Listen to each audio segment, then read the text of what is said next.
Good evening, good afternoon, good morning, whatever it is to all of you. Welcome on in. Welcome to the channel. I am your host this evening, Commercial25825.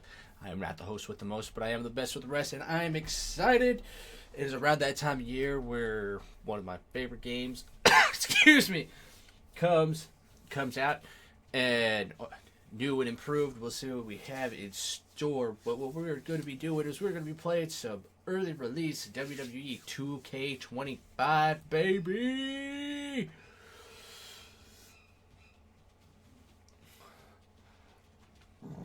So that being said, chances are we're going to go through all the we're going to do everything I possibly can to get through all the showcase tonight, and whatever we can't get to tonight, we're definitely going to do tomorrow.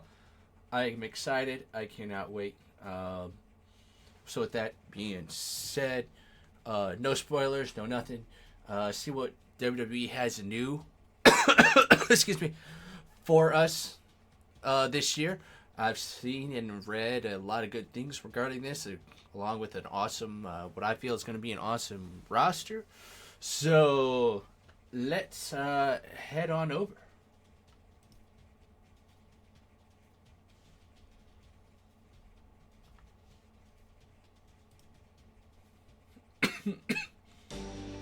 Then, now,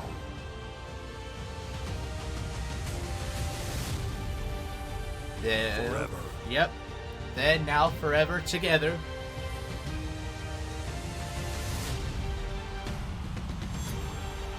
Together.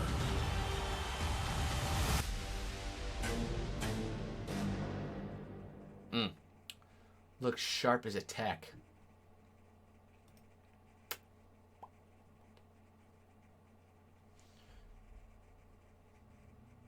Yeah, I got it. Automatically saves.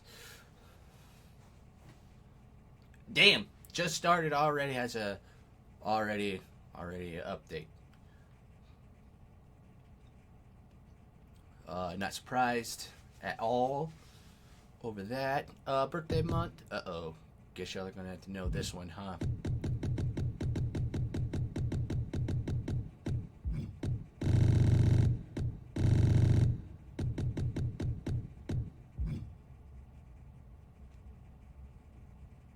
Yeah, I'm old.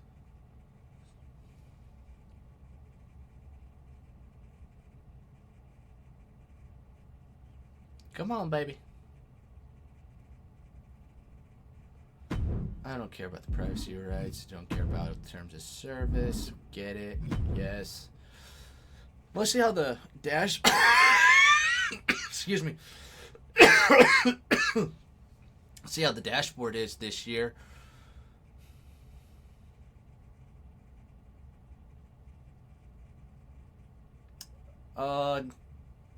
No.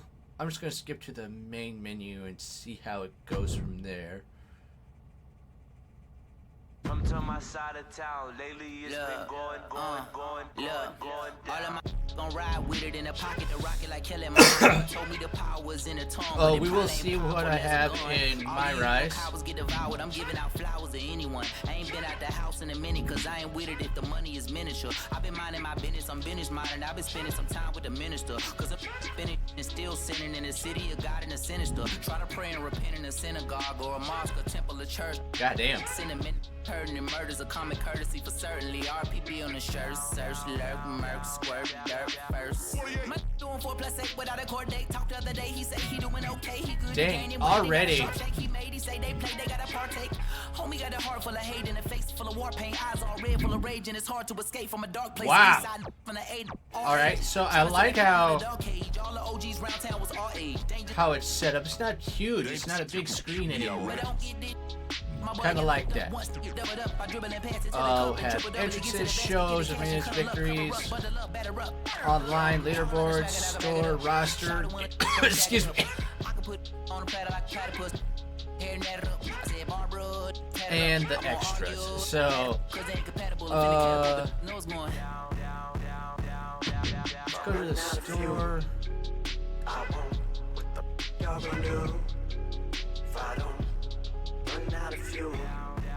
see if this is unlocked already. It should be. Or do I have to download it?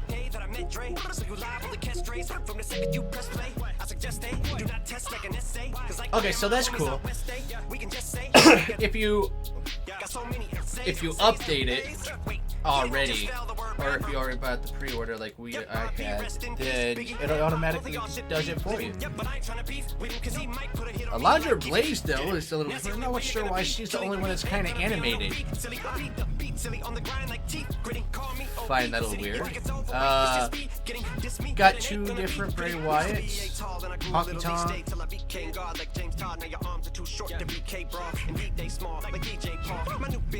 A lot of these photos didn't change from the last game.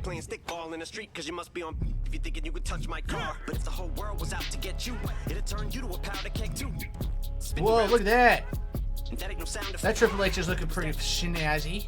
I don't condone gun violence at schools, but I can't get these voices out my head. They're putting words in my mouth like alphabet soup. The most content on the continent and constant compliments give me confidence across the common sense and incompetence. Okay, so what we're gonna do next is competition. Conquered and conked him into unconsciousness. No conscious, I conjure this King Kong and just call me kamikaze. I'm concocting this.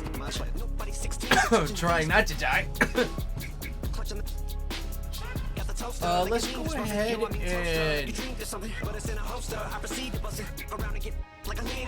I'm gonna go ahead and get the showcase.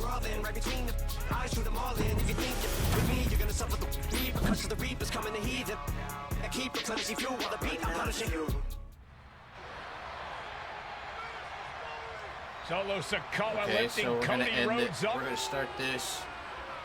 Oh, and the Roman Reigns view of WrestleMania. Cover! Hook to the leg! Cody somehow survives! Are you kidding me? How?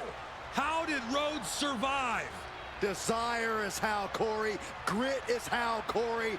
This is how bad Cody Rhodes so let's wants go to ahead. finish this Baby. story. Out comes John Cena. It can't be! It is! John Cena's here! Cena's in WrestleMania!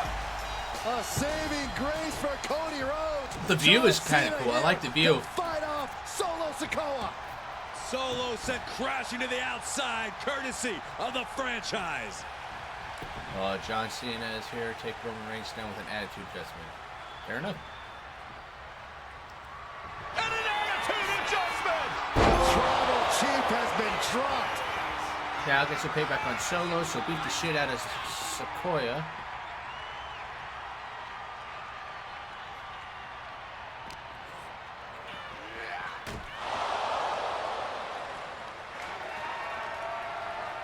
Alright. I like that view. That camera view is kind of sweet. You know, no reason to act like he just kind of died.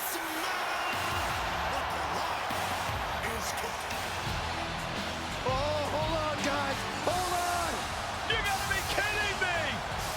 The final boss Alright, is at so WrestleMania. What a moment this is. Back memories from WrestleMania over a decade ago.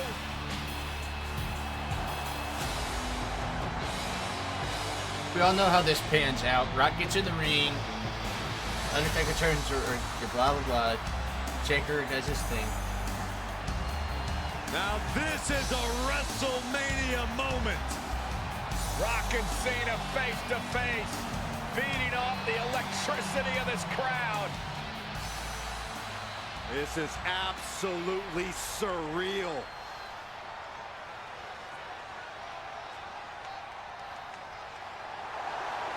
Face to face. Then you hear the gong.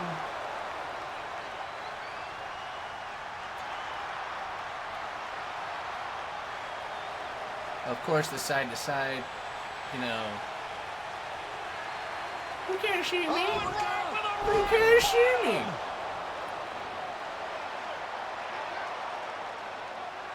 The final boss strikes, and Cena is down. And now the Yeah, Rock we all know how this taking plays on out. The Mama Rhodes weight belt. He's going to use it against Cody. What? Oh. No way. Seth Rollins. No way. Guys, What is going on here?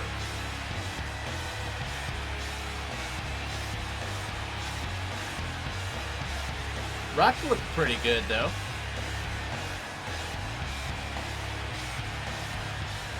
We know that music all too well, but It's Seth Rollins!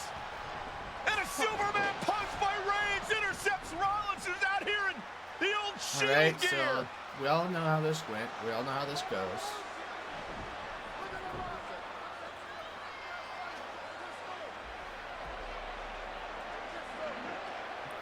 We all know that Cody Rhodes is going to get an ass whooping.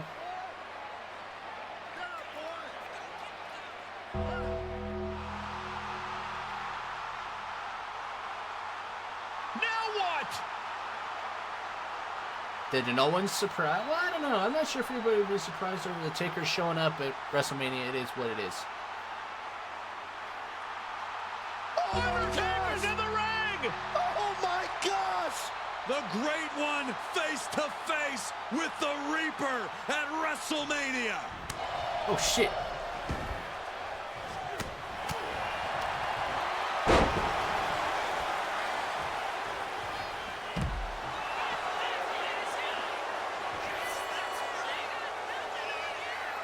Come on.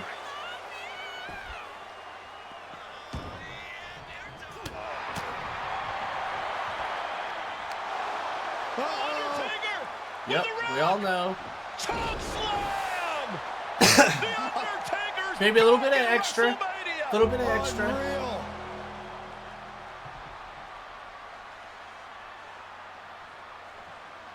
Then we all Now know how Roman Reigns WrestleMania and went. Cody Rhodes struggling to grab a hold of the steel chair in the ring.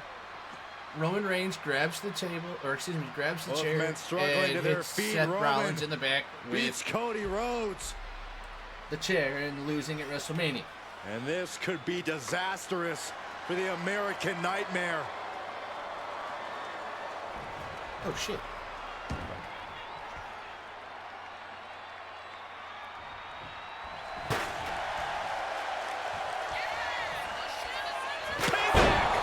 For all those years, Plan B.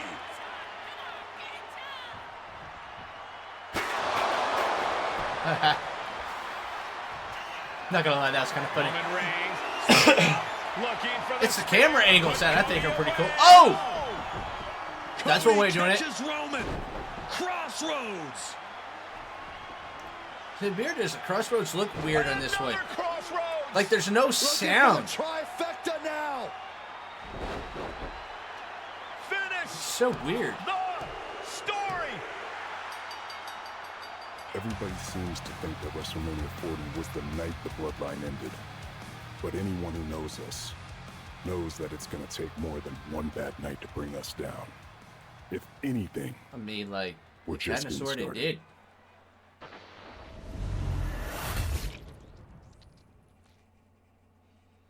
So I have a feeling this is going to go from Ladies all and the way from gentlemen, like my name is Paul Heyman, and I serve as special counsel and the wise man to your tribal chief, Roman Reigns, the undisputed, uncontroverted, unquestioned leader of the bloodline, the most dominant group in recent memory and in the entire history of WWE. I wouldn't say that.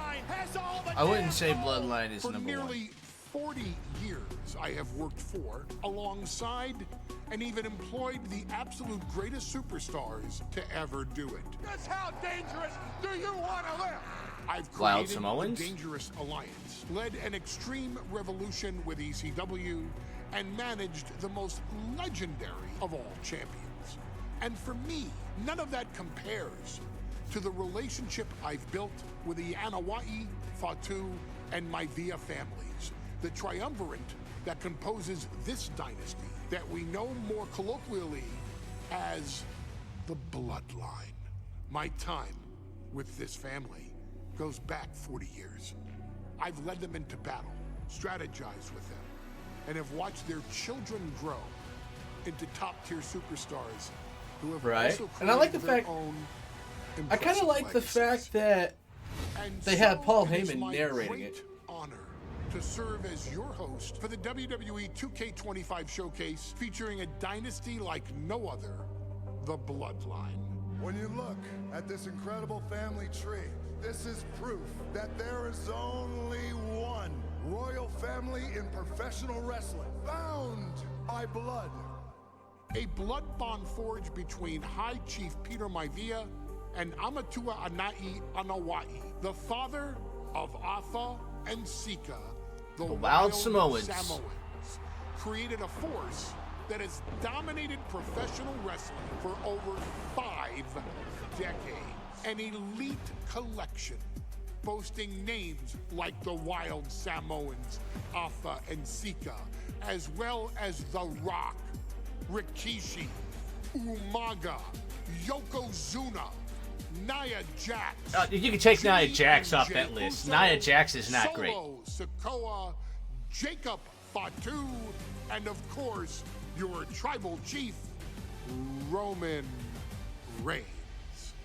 They've owned championships, filled arenas, packed stadiums, broken box office records. No, say what you want with Paul Heyman, but he's extremely literate. To the craft, perfecting their art with each passing generation, ultimately leading us to right here, right now, with the Bloodline having dominated WWE for the last half decade. They could probably take Nia out of this, and I would have been all right with that. It is my duty to take you through some of the most ferocious battles featuring the greatest warriors in the family. Not everything goes according to plan, and this year we're going to give you a chance to right the historical wrongs and change history to bring more glory to the Bloodline.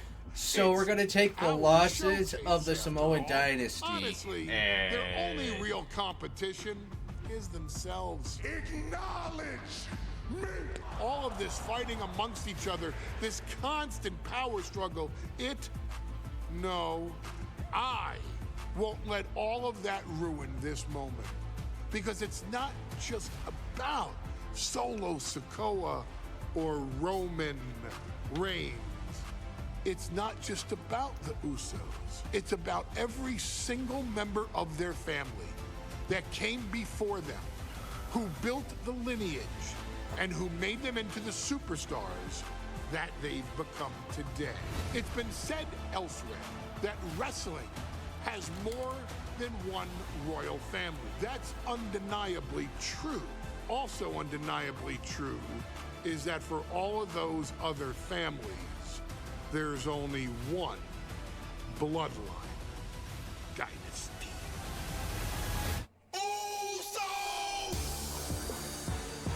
All right. Kind of. Yes. Wait. We're gonna start out with WrestleMania 9, possibly. No, is this? Okay, King of the Ring. So this is gonna be where Yokozuna wins the title against Hogan at King of the Ring. No one better personified this than Rodney Anawai, nephew to the Wild Samoans, better known to the WWE Universe as the mighty Yokozuna. The family's first world heavyweight champion, Yokozuna arrived to WWE in the fall of 1992. An imposing behemoth, to say the least, Yokozuna would make an immediate statement, winning the 1993 Too bad he couldn't lay off the Rumble burgers. just a few months after his debut. This victory would grant him a WWE Championship match at WrestleMania 9, where he took on Bret the Hitman Hart. This meteoric rise to the top was only a hint of the dominance Yokozuna would have on WWE for the next year. 2 WWE championships, a WWE Tag Team Championship, victory over the era's titans like Bret Hart, Undertaker, Lex Luger, and Hulk Hogan. Yokozuna is my middle name. I'm named after my uncle. I carry it with like so much pride and weight on my shoulders. I didn't know that. Just because of like what he's done for this business. I have a feeling this is going to be more of an educational showcase than anything else. With the pride, man, that I have. hopefully I'm making him proud by doing it. The manner in which Yokozuna melded incredible size with unspeakable agility shocked the WWE Universe, who to that point were used to their monsters hitting hard but moving slow. Yokozuna broke the mold, punishing opponents with super kicks, uranagis, leg drops, and of course, his devastating banzai drop. A maneuver so effective that once it had connected, nobody kicked out of it. Nobody. I mean, that's like a 500. Rodney was a very unique talent. I think the way he was able to handle all the pressure, it was kind of parallel to how he was in the ring. For someone to be so big and to be so nimble, you just don't see that. Dude was about, often. what, 400 or 500 pounds? First solo guys, singles competitor guys that was able to go out there and really just make waves, make a big splash. I mean, pun intended, I guess. You know, that fool jumped in a pool, he'd knock out all the water, and that's the way it felt sometimes. He would go into those arenas and just suck all the energy. He said jump in a pool, knock out all the water. When I look at Rodney, I see someone very similar to me, someone who understands the top, the very, very top of the game, the top position, and everything that goes along with it. In a career filled with so many highlight reel moments, perhaps nothing stands out more than when Yokozuna faced and defeated the so-called immortal Hulk Hogan at the first King of the Ring event in 1993. Looking to humiliate Hogan after the Hulkster stole Yokozuna's WWE Championship only 2 minutes after Yokozuna defeated Bret Hart for the title months earlier at WrestleMania 9, Yokozuna entered the ring totally focused on the task at hand. And on that night, he not only got revenge, but his victory would send Hogan packing from WWE for nearly 9 years. Hulk Hogan is finished. Many felt that Yokozuna had indeed killed Hulkamania. Now you get to possess the power of the mighty Yokozuna and deal out punishment to Hulk Hogan to walk out of the King of the Ring, a two-time WWE champion. Showcase the ability and the agility that made Yokozuna a Hall of Fame performer and take Hulkamania down.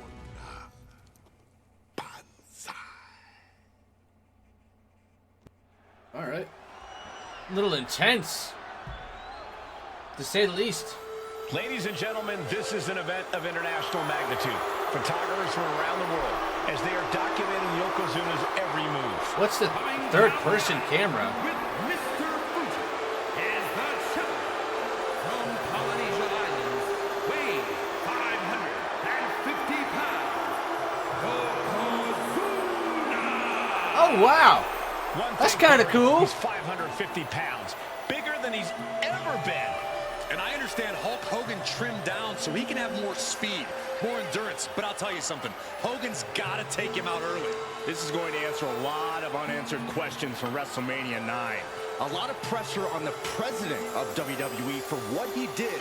But this is Yokozuna versus Hulk Hogan.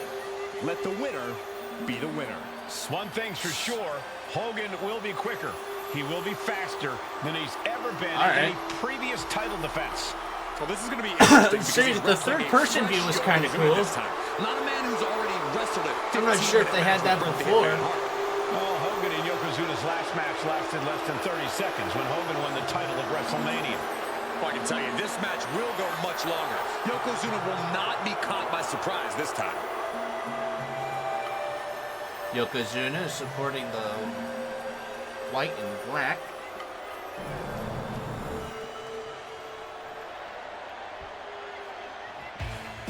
Listen to this. And here comes probably one of many versions of Hogan.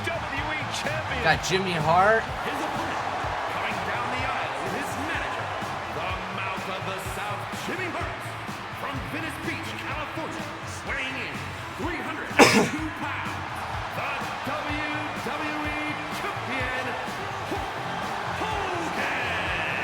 Hold it with the dark red. Facility shake, literally moving. The Raptors shaking with the ovation of the ever remember him wearing that dark of red.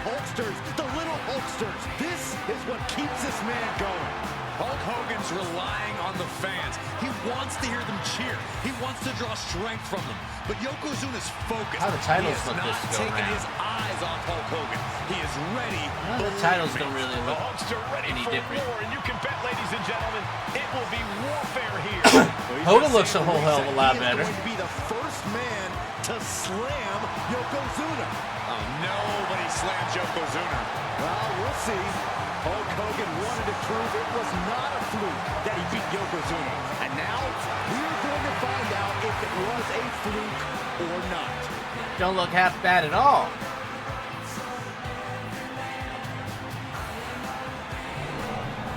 I like the fact that we got King of the Ring. I guarantee Hogan with hair. Oh my God, Hogan with hair. Who is leaving this match with the title around their waist?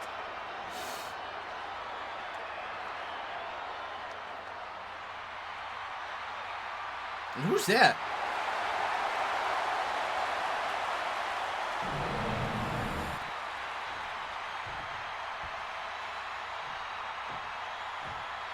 Dude. Michael Cole. Start off methodically and look to wear Hogan down with some powerful offenses.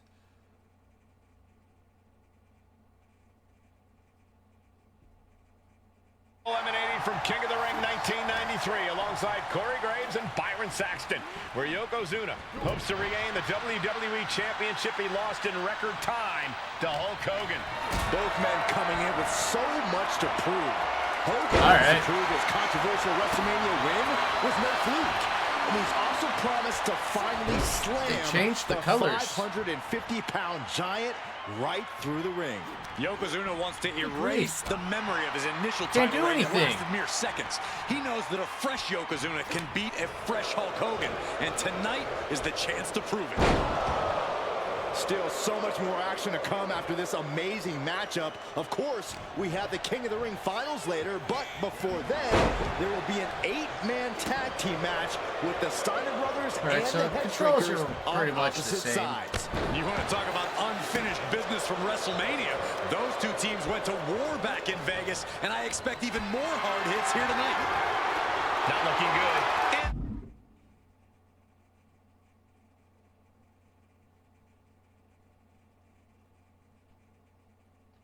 Oh, you can actually change him?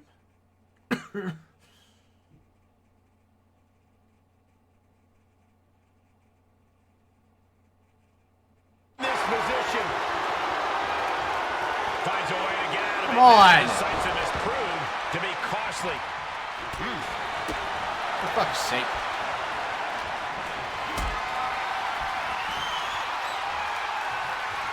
Got them off their feet here. Guess it works. This is an event of international magnitude. Byron, photographers from around the world, including a large contingent from Japan, are Yeah, that ain't documenting happening. Yokozuna's every move. A lot of pressure on the former champion. There is no way Not Mr. used to Fuji playing and as Yokozuna Yoko. can return to Japan and lose face. And the Hulkster may have some self-imposed pressure. He not only wants to win, he stated that he wants to pick up the Trying to 550-pound run this Yokozuna guy. and slam the Giant's carcass through What? the ring. We know the sold-out crowd here in Dayton is firmly behind the Hulkster. Hogan is relying on the fans. He wants to hear them cheer. He wants to draw strength from all of them. But He got him! Is he gonna lock Oh, for fuck's sake. this in? He had it locked in. I didn't expect him to just let go. I don't know what he's thinking, but he needs to focus on the task at hand. Oh, quick way to respond with the reversal. Bombastic claims coming out of both camps coming into this one, gentlemen. Oh, for fuck's sake. Oh, great. We're going to get back to the trading blows. Has claimed in interviews that he will slam Yokozuna back, and there we go. Giving up now is not an option. They have to finish Big this. slapping each Time other. is on, and it's furious. What impressive determination from both competitors, keeping at each other no matter what. toe-to-toe, treating each other like heavy bags. They are emptying their tanks, going back This is not good for the Hulkster. Furiously trying to fight his way out of the focus on the head. Can he do it? Yes. Oh, for fuck's sake, come on. For the championship. Oh, stupid tutorials. No, he kicks out. What? Keeping the loss at bay for now. The Hulkster with a body slam. We know what comes next. Oh, Yokozuna counters. Can we talk about Yokozuna's meteoric rise in WWE? He's accomplished quite a lot in a short amount of time. Just look at the man's track record at major events. He made his premium event debut with a quick win at Survivor Series, won the Royal Rumble in dominant fashion, and then captured the WWE title in the main event of WrestleMania. But that momentum ground to a halt after Mr. Fuji's ill-timed challenge ended Yokozuna's title reign. Yoko now. Belly-to-belly slam. Damn. That's got to be the end of Hulkamania. Jimmy Hart trying to rally. And a kick out by Hogan with authority. Hogan's not done yet. Hulk Hogan is coming alive. Hulk doing his Hulk Hogan thing. Yokozuna back to his feet. Big chop to Hogan. And Choppy to the forehead. Hogan's starting to hulk up here. How many times have we seen this over the years? These massive strikes from Yokozuna having absolutely no effect The animation's on a Hogan. little weird. Hogan fired up. Hogan's ready to go. Hogan feeding off the energy of all the Hulkamaniacs. And here comes Hulk. And Yokozuna being backed up to the ropes. Big boot. Another one? I can't believe Yokozuna's still standing. Hogan continuing to pour on the offense. A second big right in the boot, mouth. but Yoko still on his feet. Don't let up, Hulkster. Keep swinging, keep firing away.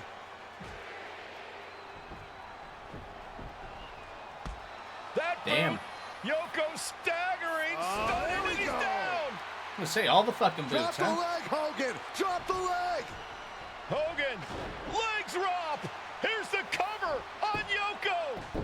Who kicked out of the leg drop? Mr. Fuji coming up and getting himself Get Mr. some. Fuji out of there. Hogan feeding off the energy. Whoa, wait a minute. What is that photographer doing on the apron? Oh, this is that There's whole a match fire going thing. on. What the heck? What was that? What in the world just happened here? Possibly one of the worst endings.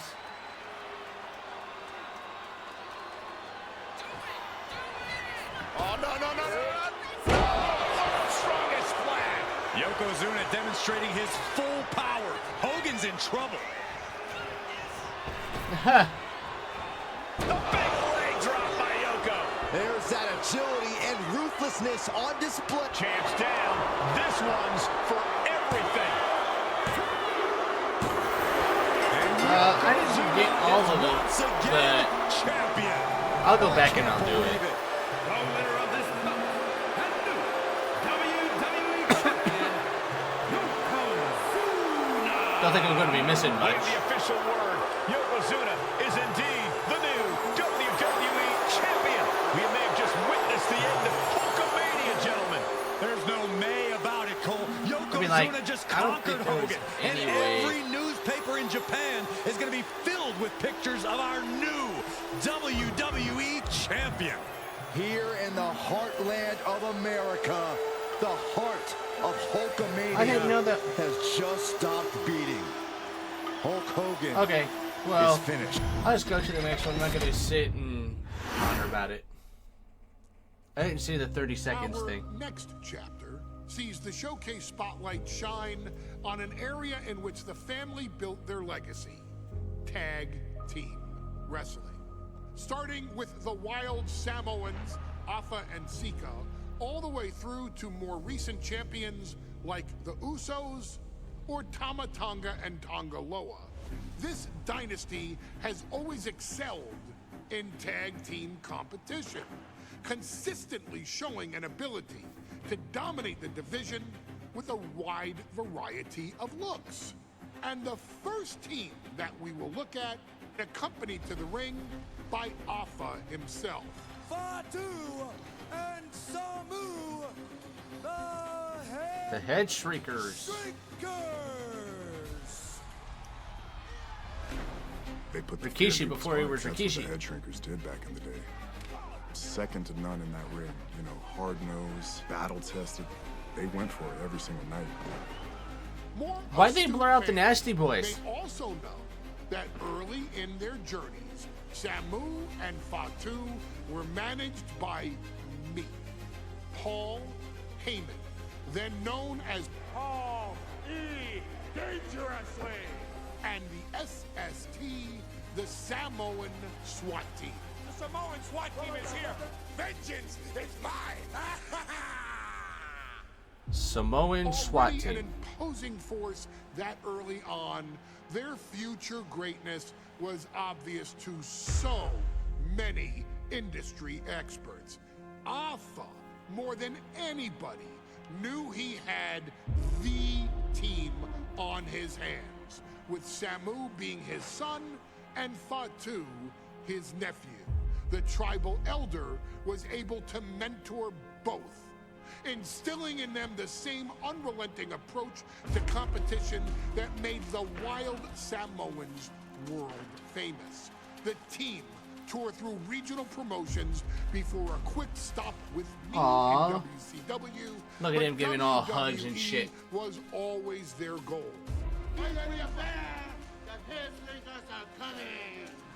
Upon arrival, Ew. it was clear that the Dynasty's next generation had indeed arrived, immediately drawing comparisons to their world-renowned predecessors. 10 years before it became cool to say, Samu and Fatu displayed ruthless aggression in the ring, overwhelming opponents before the bell and Why are they continuing whipping the out all these non-stop face attack stuff? Ow, it's been my until their tongue. hands were Probably didn't have raised the in copyright or victory. licenses. Deceptively agile for men of their size, they brutalized the opposition with devastating dives from the top rope. The duo would eventually go on to capture the WWE Tag Team Championships in the spring of 1994, fulfilling the promise and carrying Because the heaven legacy forbid to we have even greater WWF on heights. anything.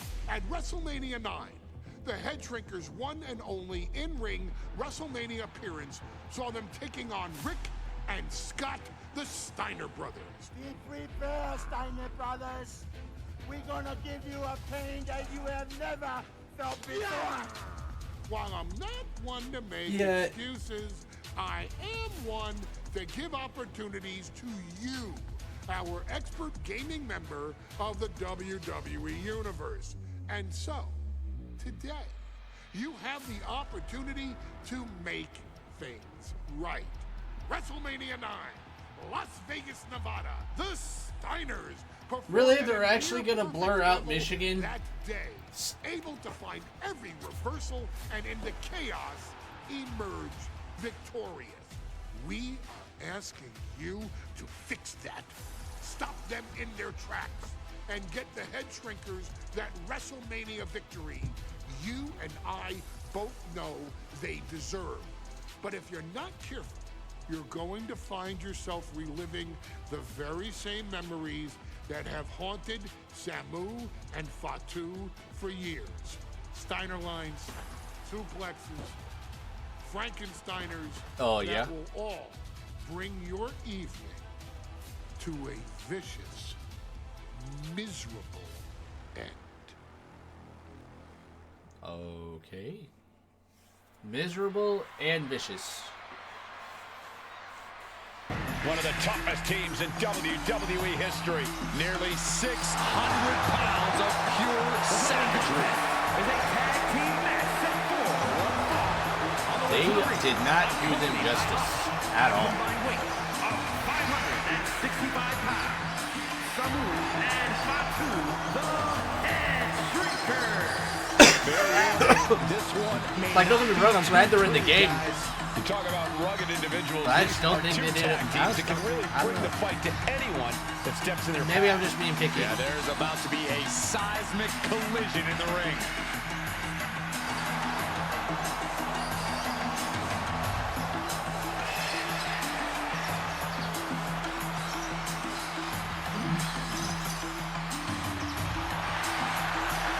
This match means so much to the Steiners and to the Head Shrinkers. Well, the whole world is focusing on WrestleMania 9, and the last thing you want to do is come up on the short end. Pride is on the line, and as is a Bamboo state sticks. claim of being the toughest team in all of WWE. Alright, just does it. Oh, sorry, to me it just doesn't look like... Ovation here in their first WrestleMania, and we'll see if they can carry on Michigan's winning ways. And their opponents. My God, they even took off the M off of their Letterman jackets.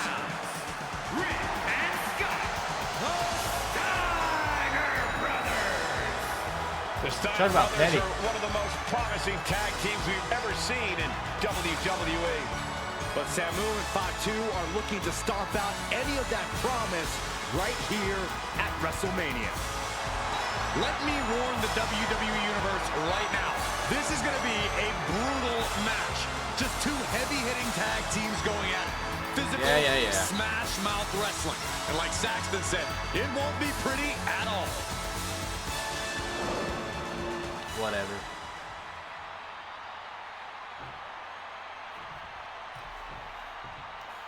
Let's get to it.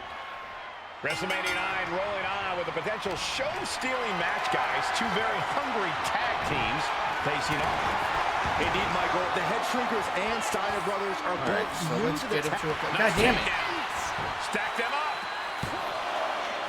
Countered into a new cover. Turns the tables. Shoulders down. Shoulder up, and the referee ends the count. A little closer to getting the pinfall there, but this is still anybody's fight. The Head Shrinkers and Steiners are two of the brightest young teams in WWE, but they both come to this match with a few years of experience in WCW. The Steiner brothers earned many tag accolades in WCW, but Rick and Scott have their share of singles titles too. Meanwhile, Come on, like, were not quite able to break through before WWE. You know that has to serve as motivation for the Head Shrinkers tonight. Head Shrinkers versus the Steiner brothers here from WrestleMania 9. Two hard-hitting, up-and-coming teams at this epic event. I've seen Samu and Fatu headbutt each other during matches. If they do that to their own flesh and blood, who knows what they'll do to the Steiners? It's just a byproduct of the brutal take-no-prisoners offense of the Head Shrinkers, Byron. These guys will bite, scratch, and claw their way to a win. Rulebook be damned. And with Rick and Scott coming from an amateur collegiate background, they might be a bit more hesitant to bend the rules. Hopefully the Steiners can adapt. Right, and fast. Oh, of course. The whole world is focused on WrestleMania 9 tonight. The last thing you want to do is come out on the wrong side of a match like this. That's right. A big win at WrestleMania means a big boost in the tag division and a substantial winner's purse. I don't think the Head Shrinkers concern themselves much with the financial matters, Saxton, but they are dead set on proving they're the toughest dudes around. Man. Oh, God, what a shot to the face. There's the tag. Getting the tag could be the momentum swing they needed. Shoulder tackle. All right, let's see if I can't get his. And he gets directed into the corner. Uncorks a thunderous chop. All right, I guess that counts. Their foot as a weapon. Boot right to the throat. Samu and Fatu already some success in the tag division tonight. Could really be their coming out party. Well, they certainly have a tradition to uphold, Cole. The man in their corner, Alpha, has held the WWE tag titles on 3 occasions, and he's primed to bring the Head Shrinkers to the top as well. Stupid ref, man. Create separation. Lots of counters from each athlete. Impenetrable defense. Oh, goodness. Oh, this is going to get old as hell.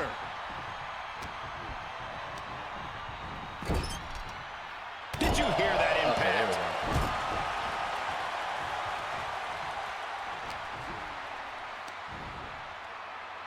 Flat out power into the slam. All right, let's deal some punishment on Up on the Scotty. shoulders. Down in a hurry. As we find ourselves surrounded by all this pageantry, do you think either of these teams is feeling the pressure of their first WrestleMania? I can tell you that Samu and Fatu truly did not care. Alpha has turned these men into brutal fighters who simply want to destroy their opponents no matter where the fight takes place. And as for the Steiners, we know they have big match experience, tons of amateur championship bouts in college, and some of choking him right in WCW's front of biggest his events. face. But even those can't hold a candle to the spectacle of WrestleMania. All right, go tag in your brother. Fatu drawing a big reaction from the crowd. Goes into the corner. Here's a tag. Opponent off the ropes. Double big back body drop. Sometimes you Before gotta this take a match bump. began, you heard the Steiner speak backstage. Scott saying, quote, "Me and my brother are going to go out with a game plan and do what we do best, and that's wrestle." That's all well and good for the Steiner brothers, but Alpha has gone on record saying... And there goes Steiner. Whipping out Ricky Steiner. Now what's going on? Oh, damn.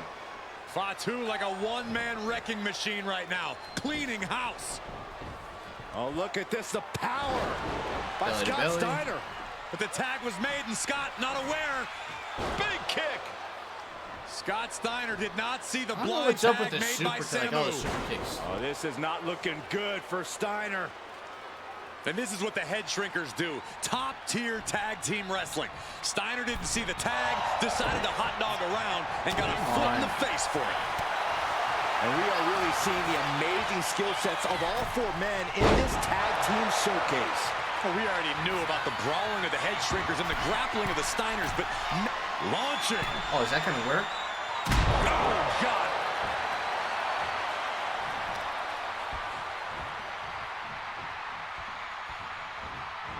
Boom, scattered that one.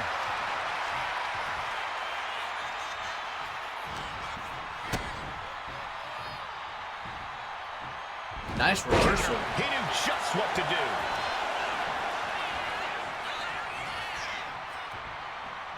Standing drop kick. Great ups. Yeah, I know. Hit, press R, whatever. Come on. And tear of this match is clearly starting to get to him. Yeah, holding strong for this long in a tag team match is commendable, but it might be time to tag out. Getting the fresh partner in here. And here we go.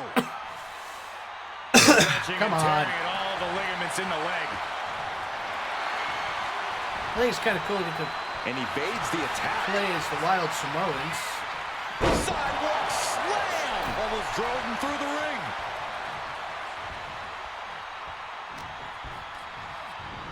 Have you ever seen a human being tossed like that? Puts him right in the face. Why not? Right in the face. My God.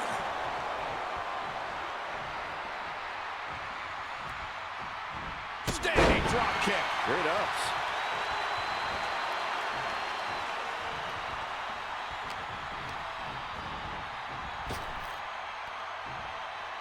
Oh, I thought I was going to be able to pull something off. Rick steers clear there.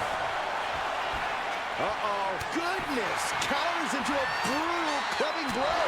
Stiff headbutt. His body has to be racked with pain. I expect a tag soon here. Have to take the chance to get your win back deep into the match. Oh, my God. Damn, right in the mouth. Kick.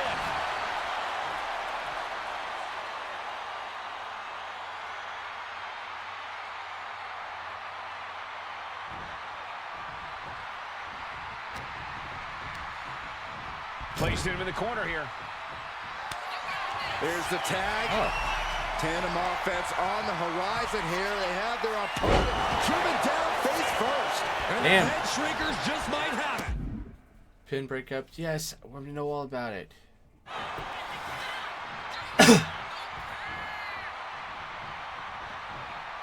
The head shrinkers and the Steiners are engaged in an epic battle. Both teams making the Roman gladiators proud. Pendulum backbreaker. Tick-tock. Fucking ref getting in the goddamn way as always. Just punishing. He makes the tag here. Not what I wanted to do, but it works, I guess.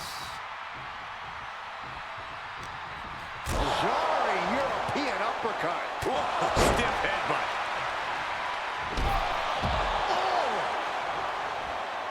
Oh, yes. Because nothing thrills me more than wanting to buy viewers just to, you know, make myself look important. Surprise there. These two have learned each other. No thanks. Go fuck right off.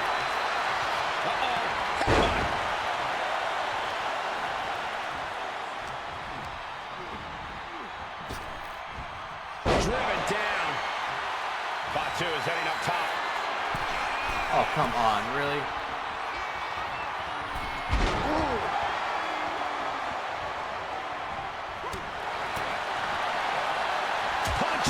That's some baby back bullshit.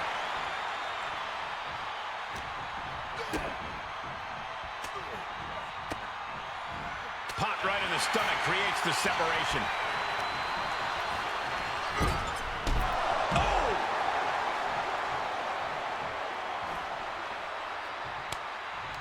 Oh, tag made. Double headbutt. He's got the shoulders down. This is it. I'm gonna laugh if that's all it takes. Head shrinkers get the win. That is insane. Samoan and Fatu, the head shrinkers. And what a huge win for the head shrinkers tonight. A little weird on the proving themselves victory. as top contenders in the tag division.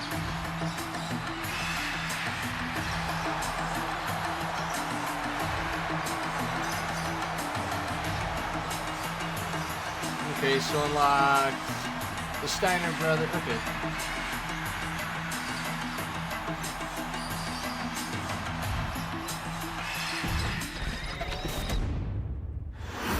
I will be right back while you guys enjoy Let's put this in the simplest of all terms.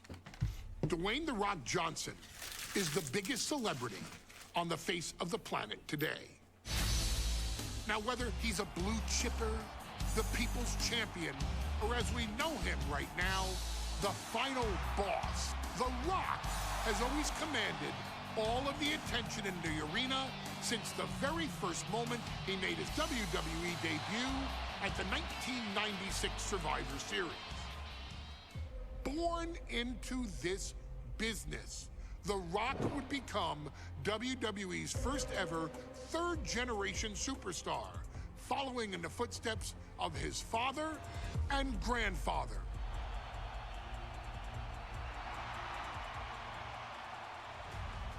Who had competed in WWE rings before him. Dwayne, you had the huge responsibility. There's a legacy, and you have to take it so seriously. Even with incredibly high expectations, the Great One surpassed them all, along with the usual achievements if your name is The Rock.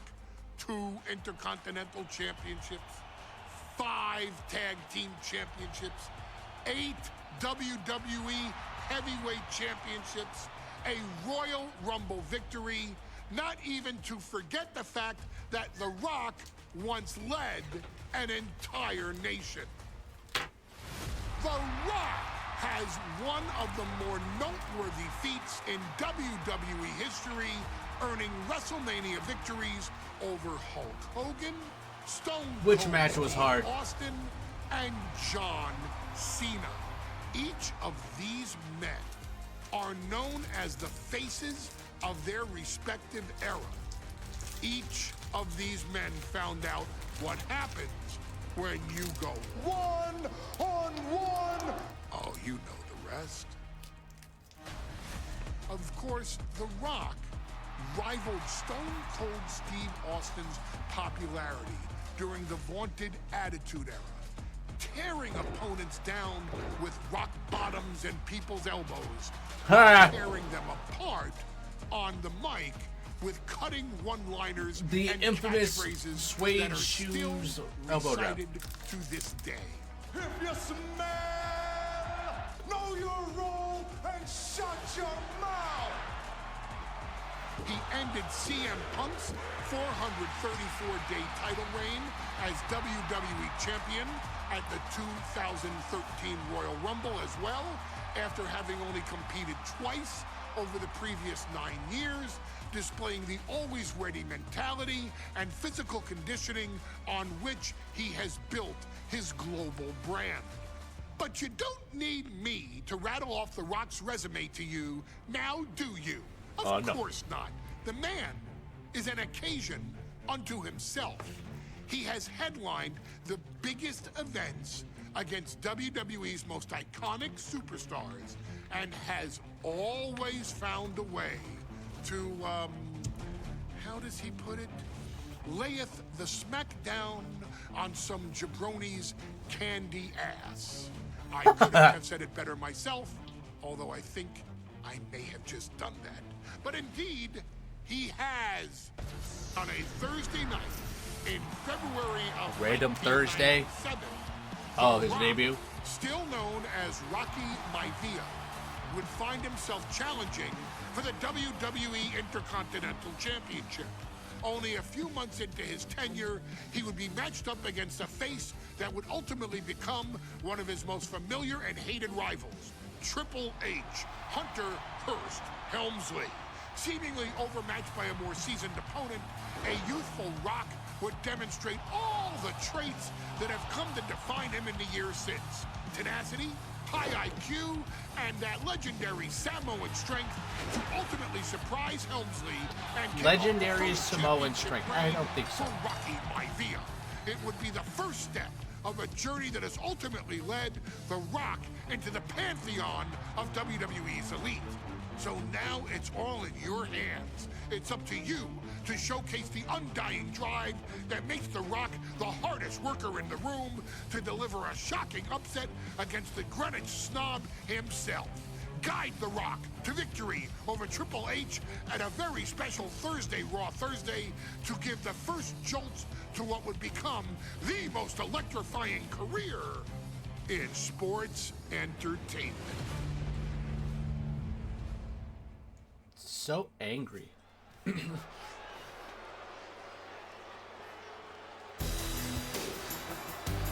here comes the #1 contender, at least for tonight, Rocky Maivia. Oh my God, Young Rock. The following contest, scheduled for one fall, is for the Hella Young Rock. Intercontinental Championship. Making his way to the ring is the challenger from the South Pacific, weighing in at That's like sweet baby face. I hate you, Rock, right there. A blue chip talent with a bright future.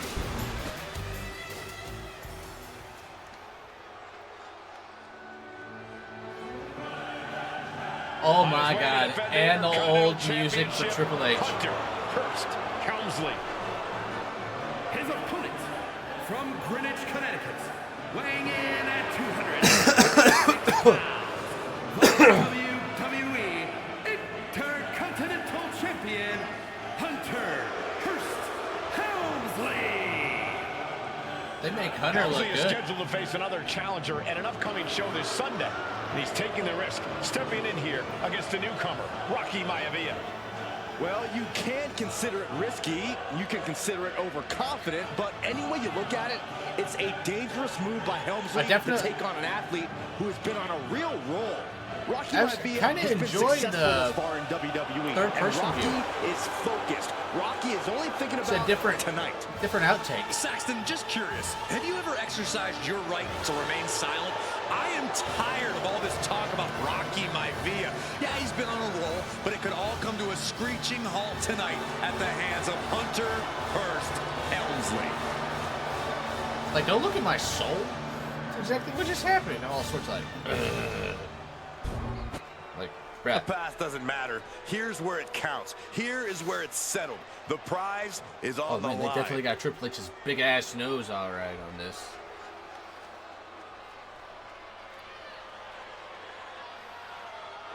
Well, I see the rest didn't change much.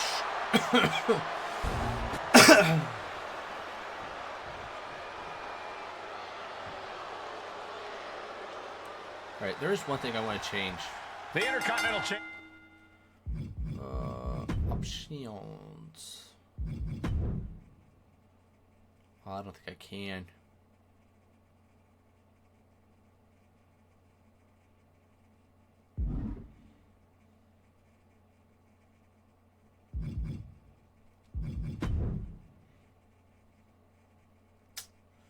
I don't think I can.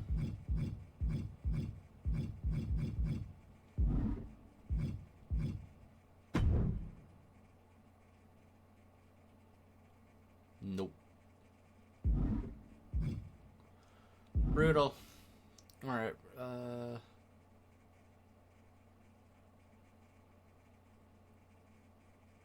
Championship is on the line here between two superstars who don't have anything nice to say about one another. The challenger, Rocky Maivia, and our current champion, Hunter Hearst Helmsley. Well, Helmsley is our champion for a reason. He's a cut above the rest, a higher class of in-ring competitor. This Rocky Maivia guy should learn his place and respect his betters. Well, that attitude is exactly why Maivia is so eager to go after Helmsley and his title. He wants to prove Helmsley is just a snide and arrogant blowhard who doesn't deserve to be champion. Only one of these men will leave this ring our Intercontinental Champion. This should be a memorable match. And Rocky is delivering solid damage, but needs to remember to get Helmsley in the ring. The title can't be won outside of the squared circle. That's kind of dumb.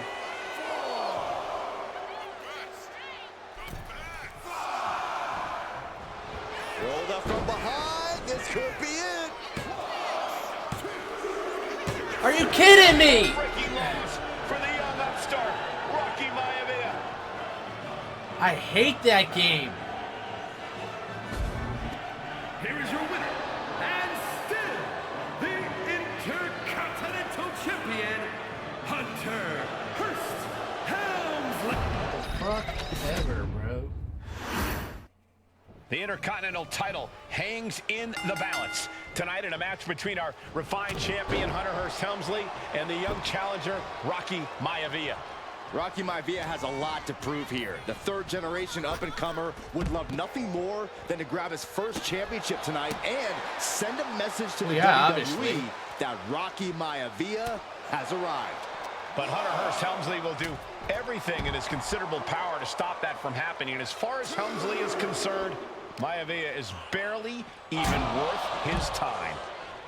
And Rocky is delivering solid damage, but needs to remember to get Helmsley in the ring. The title can't be won outside of the squared circle. That's probably, I mean, that's nice.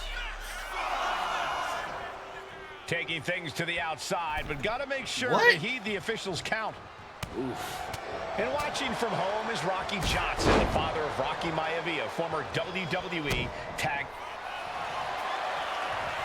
I just want to get this one done. Cobra clutch. What's it go? In trouble here. A couple of elbows to the jaw, and that'll break things up. Big punch finds its mark. Going head-to-head, putting each other to the test. Ooh. Big shots being fired right now. Neither competitor letting up. It looks like we've got ourselves a brawl here. This is a war of attrition with neither superstar wanting to be the one who surrenders. Who will break first? That is the question. Each exchange just sapping the energy from these two. And just because of that, I'm not going to be able to get this one either. Come on! Intercontinental Championship at stake right here in Lowell, Massachusetts. We're expecting an emotional night for all of us, considering that Shawn Michaels so fucking will dumb. forfeit I don't care. the WWE Championship live tonight. Yeah, I saw a very dejected HBK earlier today. I couldn't even get him to crack a smile at all. Well, that's just because no one's ever happy to see you, Saxton. Maivia way up high. Perched up top. He fails to connect. Oh, sweet baby God. Heading to the top turnbuckle now. From the top, down with force. Smothering offense now from Rocky. The power of Rocky Maivia is too much for Helmsley right now. Maivia took to the sky. This superstar building and he I'm stopped an short idiot. Can't fucking do anything right now. Oh, this is just too far. Get some control in there. Oh, it is aggression, just pure brutality. Come on, easy. And even before the bell rang tonight, I think Hunter Hearst Helmsley has been trying to frustrate Rocky. He's tried to say, hey, young fella, we're going to do things. Hunter whipped into the corner, nobody home. Rocky hit hard. And now Hunter wants to take over this match. Helmsley muscling Maivia up to the top turnbuckle and a big right hand. Right in the mouth. Helmsley with something big in mind here for his challenger tonight.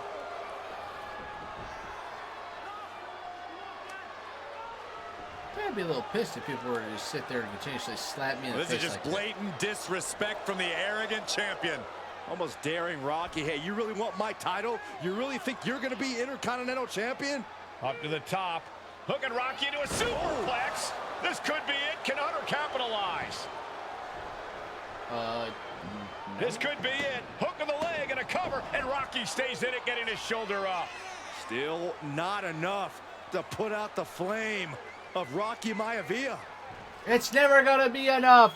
Hunter has to be asking himself, what else do I have in my arsenal? And I think we may get our answer, gentlemen.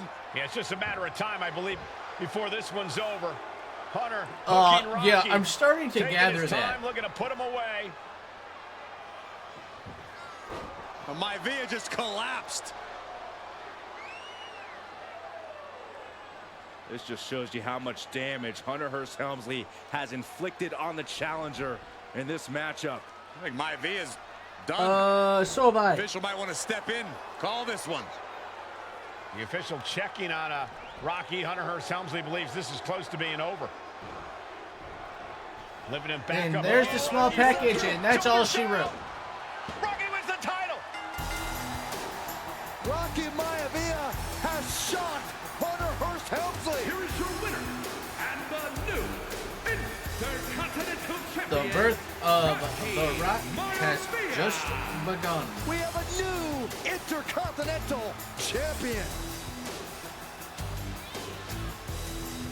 Oh, see, I have a feeling the only thing that I am going to miss out of that is Triple H and Rocky Maivia, for which I am okay with.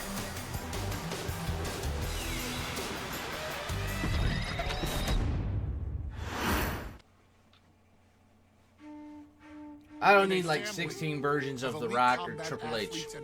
Not my thing. The final boss has always stood out, even when he was just a blue chipper. But there wouldn't be a final boss. There wouldn't even be a bloodline if it wasn't for The Rock's grandfather, the High Chief Peter Maivia. You can think of him as the first boss. Predecessor to the tribal chief. He is one of, if not the foundation for our family, the Anawai Fatu Maivia wrestling dynasty.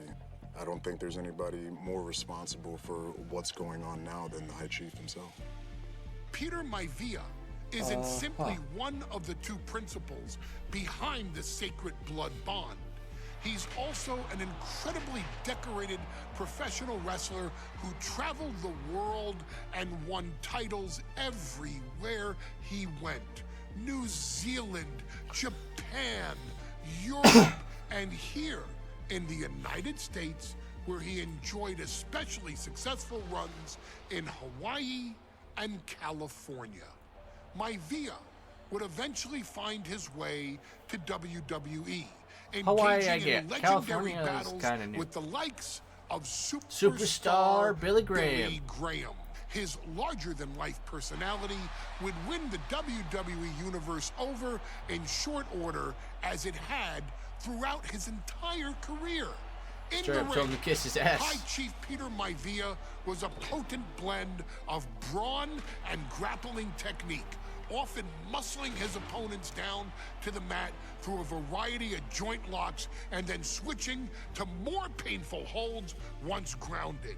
His sleeper hold and stump puller were both feared and renowned, and make no mistake about it, Maivia knew there was always more than one path to the ultimate victory.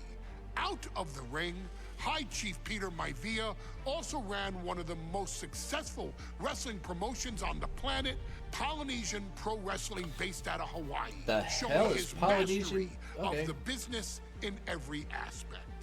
His induction into WWE's Hall of Fame class of 2008 was supremely deserved, forever enshrining Peter Maivia as the legend he always was. And now, we present to you the opportunity to walk in the boots of the legendary High Chief Peter Maivia, facing off against one of the most legendary WWE rivals, George the Animal. George the Animal Steel, really? He had a problem with... settle this score once and forever and showcase the overwhelming strength of Peter Maivia, which has ever since remained as a hallmark for every single solitary member of this bloodline. Steel is no easy battle, though. He thrives in the chaos, one of pro wrestling's true madmen. He'll even try to eat part of the ring if he thinks it'll help him break you down.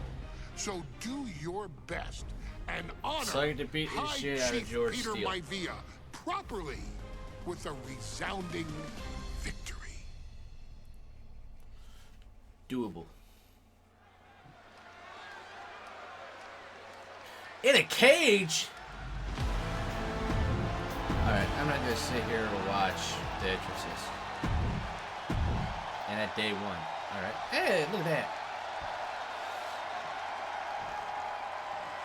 George Animal Steel, you look like a fucking monkey. George the Animal Steel in a steel cage match. Quite a heated history between these two guys. Yeah, Michael, and I think it's because Maivia is one of the few superstars brave enough to take on the Animal. Most of their contests have ended in countouts or disqualifications. Thanks to the cage, we'll get a decisive victory in this one. Well, that really depends on if a cage can even contain them. Some folks call Peter Maivia the Flying Hawaiian, and the reasons are obvious for that moniker. But guys, how does he earn the other nickname of the High Chief? Oh! Peter Maivia is very close to the Anawai family. In fact, Peter's considered a blood brother to the patriarch of that clan. When you add on the fact that Maivia was born and raised in Samoa, you can see the great pride he has for that land and its people in the tribal ink that covers his body. Oh my God!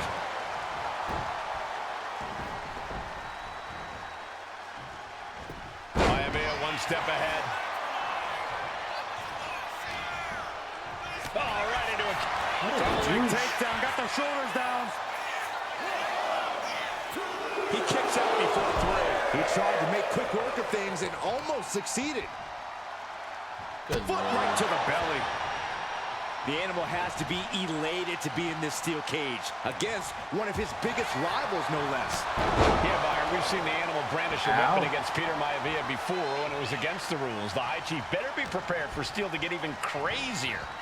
Oh, Maivia is prepared, all right. The man is extremely tough and agile. In fact, the High Chief's... Hold the wall towards... entire body can be considered a weapon. Look out! Okay. Single leg takedown. Step over, toe hold, apply. Will it get countered? Yes, not letting the submission attempt do any more damage here. Oh, shit. Two-handed choke slam. When a man like Peter Maivia signs up for a match with the Animal, he doesn't know what to expect, just to expect anything in the world. Peter Maivia knows full well that he's in for some unusual treatment tonight. All right. In fact, bring his little ass on often down. has trouble finding opponents due to his erratic nature. But when it comes to competition, the High Chief wants to prove he's worthy of that name. Peter Maivia will take on any competitor. What's he planning to do here? Rolling on his belly, single leg crab. Single leg Boston Crab is in tight. This could be it. Pressure's on, gotta get out quick. Oh, what a great counter. Look at Maivia going to work on the Animal. The High Chief has all the answers right now. God damn.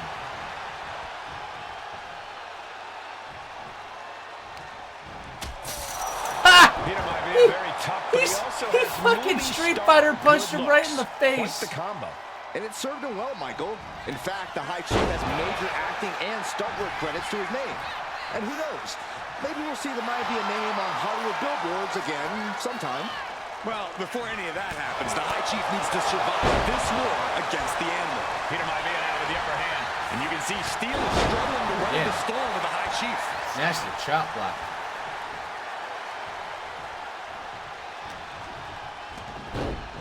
Nice little roll Headlock up. takeover. Slowing down the pace. Really wrenching it.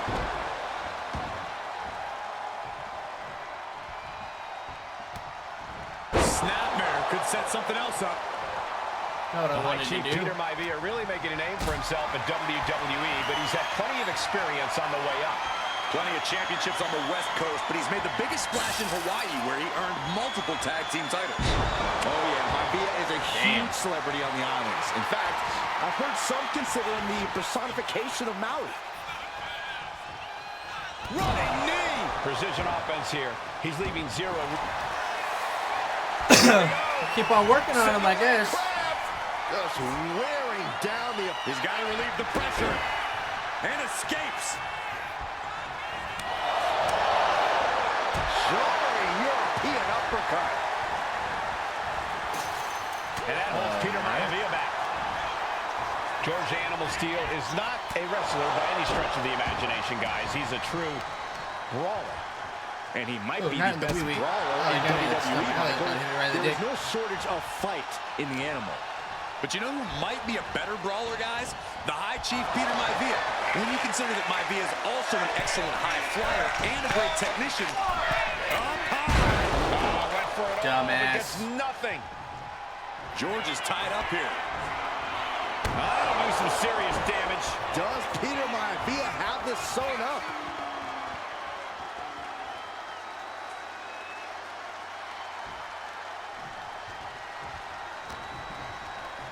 Headlock applied, tossed without regard. George Animal, look out! Oh, come on, what? That looked like a bad win. Take it over! Go for the win here! Come on! Steele with a big win over Peter Maivia. I just... I cannot tell you how much I fucking hate that. I hate that stupid game.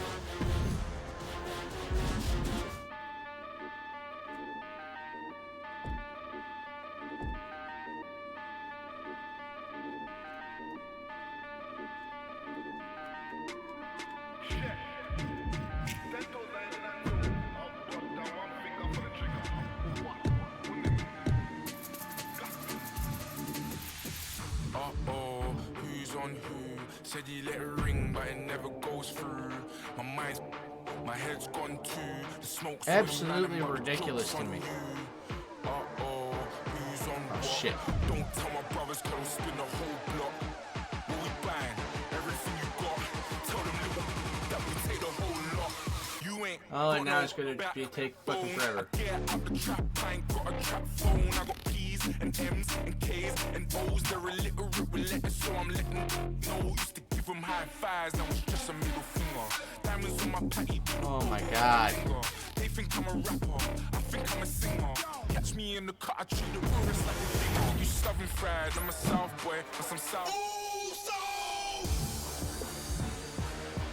Hey, hey, man, the bitch, hey, Uso is now in your city. It's just me, oh. Okay, day one, it's just me, oh. Day one, it's just me, oh. Okay, day one, it's shine, light them all up and knock them down like this. I did. Hey, it's on me now, Uso. Alright, now I'm good. I don't need to hear this again. Of elite combat athlete. Don't need to see this again. High Chief Peter Maivia taking on George the Animal Steel in a steel cage match. Quite a heated history between these two guys. A quick cover. And he gets the shoulder up. It's gonna take more than that. Oh, it's definitely quicker. Some folks call Peter Maivia the Flying Hawaiian, and the reasons are obvious for that moniker. Oh, great. Now I can't fucking... How has he earned the other nickname of the High Chief? Well, Cole, Peter Maivia is very close to the Anahua'i Now I family. can't block In fact, anything. Peter's Come considered on. a blood brother to the patriarch of that clan. When you add on the fact that Maivia was born and raised in Samoa, you can see the great pride he has for that land and its people in the tribal ink that covers his body.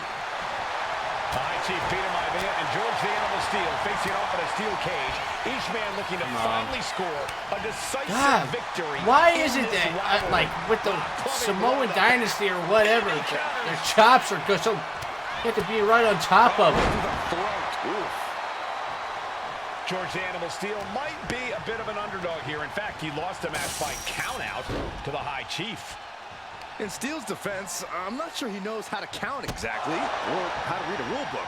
So he's got to be happy to be in this cage. Oh, come on. He's called the High Chief in part taking flight. Oh, finally. High Chief just refusing to be intimidated. The Animal has no idea what to make of Maivia. I mean, I don't think anybody knows what to make of this motherfucker. Tremendous pressure on the head and neck. Just a nasty headbutt. Two very opposing styles in every sense of the word, Corey. High Chief Maivia is a much more physically gifted and talented athlete in the ring than Steel. What's it going to take for the Animal to get the upper hand here? Well, he's got to be even more chaotic than ever inside this cage. Nothing about Steel makes sense to someone as traditional as Maivia. What match are you talking about? There's never any telling what the Animal's going to do in a match, and he needs to keep it that way. Oh, sits straight to the corner hard. Peter Maivia very tough, but he also has movie star good looks. Quite the combo. No, for fuck's sake. And it served him well, Michael. In fact, the High Chief has major acting and stunt work credits to his Really? name. One with George Animal Steel? You thought it was hard? Maybe we'll see the Maivia name on Hollywood billboards again sometime.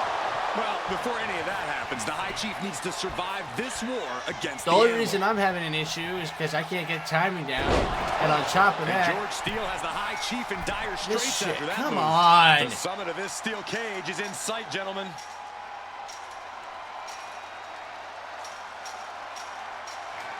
It doesn't help that he's just fucking laying there. At last, he's climbed to the top of the steel cage. And he's straddling the top of the cage, just feet away from making it to the outside. You can almost taste it now. Having a problem. No, what are you doing? Leg over. He's trying to escape. He's got to give everything he has to push himself over the top. And now he needs to hurry. Needs to escape. I was like, what the hell?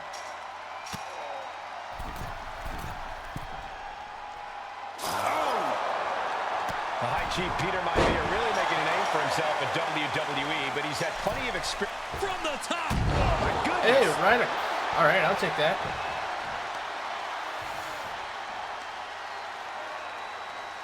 That's how you wear down your opponent. Crank in the head.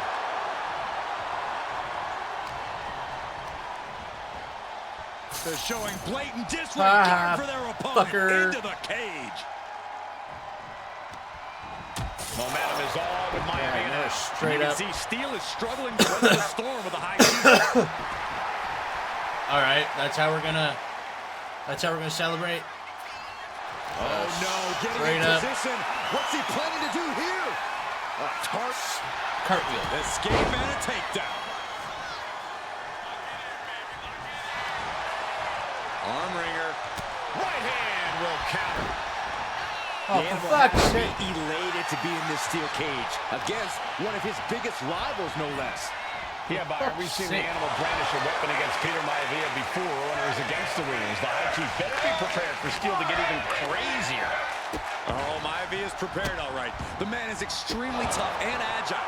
In fact, the High Chief's entire body can be considered a weapon. Come on, baby. Peter Maivia turns that around. Oh my goodness, just punishing. Doesn't fucking help that, like. The Animal may be wounded prey at this point. The High Chief closing in on a successful hunt. When a man like Peter Maivia signs up for a match with the Animal, he doesn't know what to expect, just to expect anything in the world. Peter Maivia knows full well that he's in for some unusual treatment tonight. In fact, Steel often has trouble finding opponents due to his erratic nature. But when it comes to competition, the High Chief wants to prove he's worthy of that name.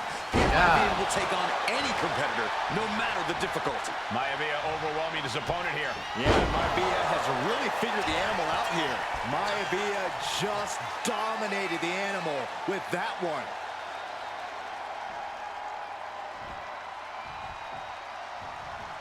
And George is caught. Oh, break you in half. No way Steele's coming back from that. He's eyeing the top of the cage as he starts his climb. You know what? No.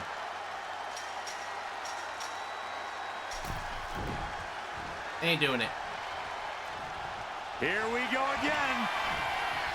So much damage inflicted. Is it enough? Is it enough for Peter Maivia? 2 count. And the High Chief defeats the Animal. I was about ready to get pissed. Like 200%.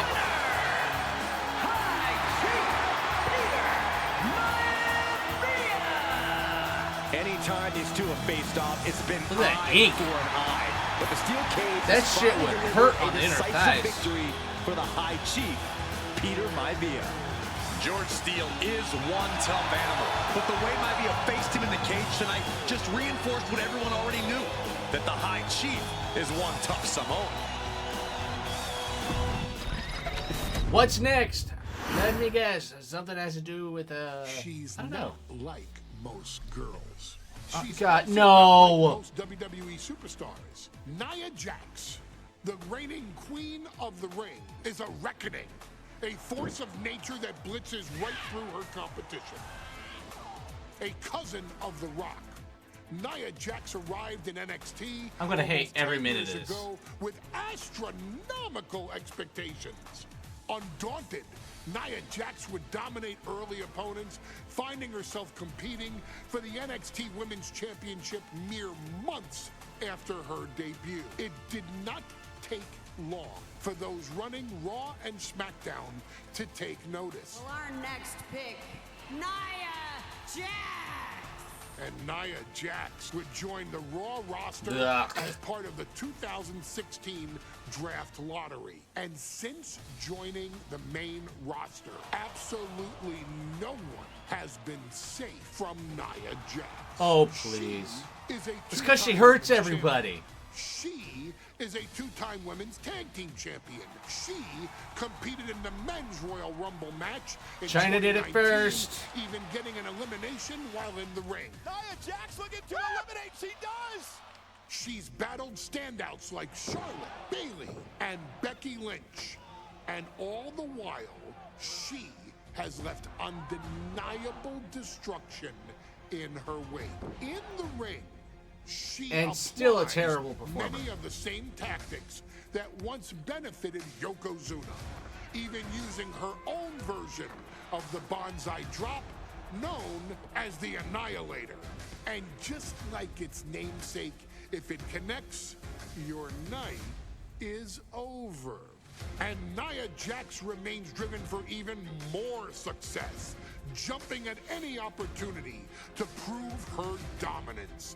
This last year, Oh, that please. included entering into the 2024 Queen of the Ring tournament after earning victories over Naomi, Jade Cargill, and Bianca Belair. Nia Jax would fight her way into the finals, taking on former Let's not NXT sit Women's and Champion act like we Lyra don't know Valkyria. why. Come on. Valkyria built a lot of momentum, defeating Dakota Kai, Zoe Stark, and Io Sky to punch her ticket into the final at the Queen and King of the Ring. With an obvious game plan, Lyra would look to stick and move, avoiding the colossal attacks of her opponent.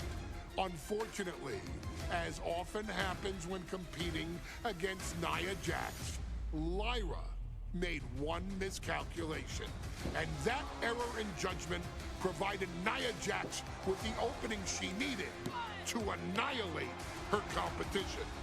This is your opportunity to crown the first Unbelievably queen stupid. in bloodline history. Make Lyra suffer. Make her regret ever entering your ring. Showcase the other.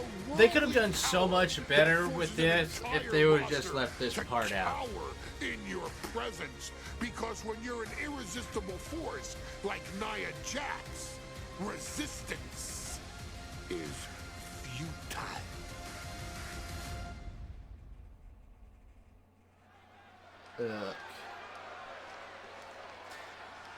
I'm regretting actually playing in hopes to down the crowd. Lyra Valkyria versus Nia Jax in the Queen of the Ring finals. The following is the final match. There's a part of me that just doesn't want to play as Nia at all. From San Diego, California, Nia Jax. I cannot wait to witness what unfolds here. The irresistible force has been on a tear recently. Yeah. Rock made sure to have him take off a few fucking pounds. For Valkyria to overcome, or can Lyra write a happy ever after ending to her Cinderella story?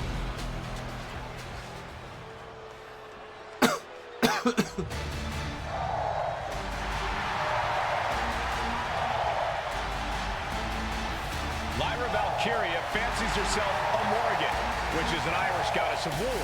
As they were on the battlefield, they used to take the shape of ravens to fly around and decide who would live and who would die. That is what Lyra Valkyria is bringing to the ring here tonight. All right. I'm not here to watch the entrances. I'm here to kick ass and take names. I'm all out of names. And it's all come down to this, the finals of the 2024 Queen of the Ring tournament. Jax Valkyria, who will walk out of Saudi Arabia with a crown and a ticket to a world title match at SummerSlam. Lyra Valkyria is about to go toe-to-toe with a real-life. And Nia now misses wildly. Lyra goes up over the top. Nia's got it caught, though. Lyra trying to rely on her technique to bring down the irresistible force, but just having fall. no luck at the moment. I'm not sure this is going to work either. Jax just entirely too strong, but whoa! That was interesting. Oh, nice athleticism by Valkyria. Even All Jax right, might be a little cool. impressed. I wouldn't go that far, Saxton. Here comes Nia, just imposing her will on Lyra Valkyria. Again, Lyra showing I don't remember this match at all. I didn't really. I don't think I watched too much of it. Lyra tried to hold on. And now Nia Jax in control, and she's going to look to put Lyra away. Nobody home, set outside the ring, and Valkyria's got a chance. Huge window of opportunity. Right now for Lyra Valkyria to strike. She will always be one of my favorite memes, Lyra though. may become queen. Oh my god! Lyra has the advantage. She has Nia reeling. But Lyra can't win. I'm sorry, I can't read that. Flatten Nia with your... Okay. Queen of the Ring with Jax on the outside. This match has to end in the ring. Scoop slam sets things up. Lyra says she feels alive every time she flies, and that's what Nia has to avoid tonight, keeping Lyra grounded. The woman thinks she's a bird, Cole. What do you expect? It's symbolism, Graves.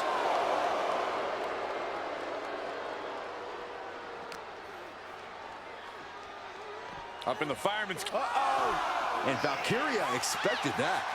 Like a brick wall running into you. She goes back into the ring. If she's not careful, that's it. She'll be counted out. Stepping out of the ring here.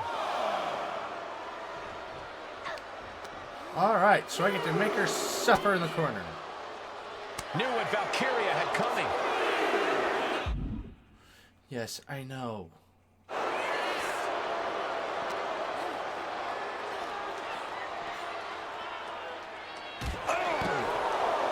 Many in the WWE Universe getting their first look at Lyra Valkyria. She's only had 3 main roster matches so far, and they were all in this tournament. Big wins over Dakota Kai, Zoe Stark, and Io Sky over the last 3 weeks. That's an extremely impressive start for Lyra. Wow, undefeated for 3 weeks? When Nia Jax joined the main roster, she didn't lose a match for over 7 months, and Jax has stayed that dominant for years. Stuck in the tree of woe. And they are doing whatever they please. It goes without saying that there is a certain disdain for your opponent when you pull off something like that. Send into the corner. Oh, that opens the door for Valkyria. In just a matter of minutes, we'll have our second Queen of the Ring. The first, of course, being Zelina Vega. But you got to believe that Zelina will want a shot at whichever woman wins this. She beat the woman now known as Piper Niven that night. It does. How about Queen that? Zelina can strike down an enemy of any size. Corey, what do you think is going to be the key in this match for Nia Jax? She certainly made plenty of promises when it comes to being Come Queen of the on. Ring. What Nia brings to the dance, Cole, is raw power, the likes of which you rarely see from most men, let alone women. Nia has absolutely no problem using that power, and the same goes for her throwing her weight around in the ring. Lyra Valkyria might just learn that the hard way tonight. Jax with the irresistible offense. And the irresistible force is really keeping Valkyria grounded here. Samoan drop. There's so many moves at Nia's disposal that she can end this match with. For Lyra, not nearly as much. Yeah, I can't imagine it'll be easy for Valkyria to pick up Nia Jax and drop her I would say, with the Nightwing. I would say try Valkyria crushed in the corner by and jump Jax. over the top rope with Nia Squashing Jax, but Lyra let's in the just face corner. it, that The ain't gonna beginning fucking happen. Of the end may be near. And Not even Nia a little now, bit. With Lyra on her back, gonna climb up to the second rope. This is a scary That's a situation lot of for mass. Lyra. That's oh, look at this. Maybe I remember. I do remember this a little bit because I thought she was like injured the shit out of her after that. Oh no! Night Annihilator. Folded her up like a fucking pancake. And the new Queen of the Ring, Nia Jax. What a victory to the brand new Queen. Triple H be looking good though. Triple H be looking fire. Do it. And she backed up her claims. And now the Chief Content Officer of WWE, Triple H, going to come in. Get to down on your congratulate knee. Nia Jax and Yeah, that's right. officially crown her the Queen of the Ring. Absolute dominance by the new Queen.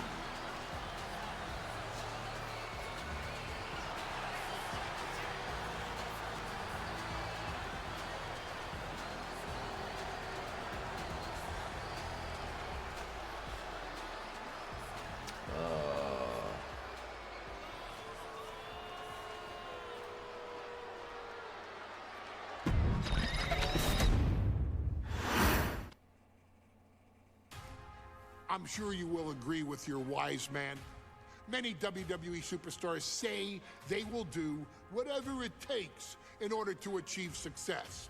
Quite often, it's a bunch of BS. But if you're lucky, you may run into someone who is willing to look out for the group. Someone willing to make sacrifices.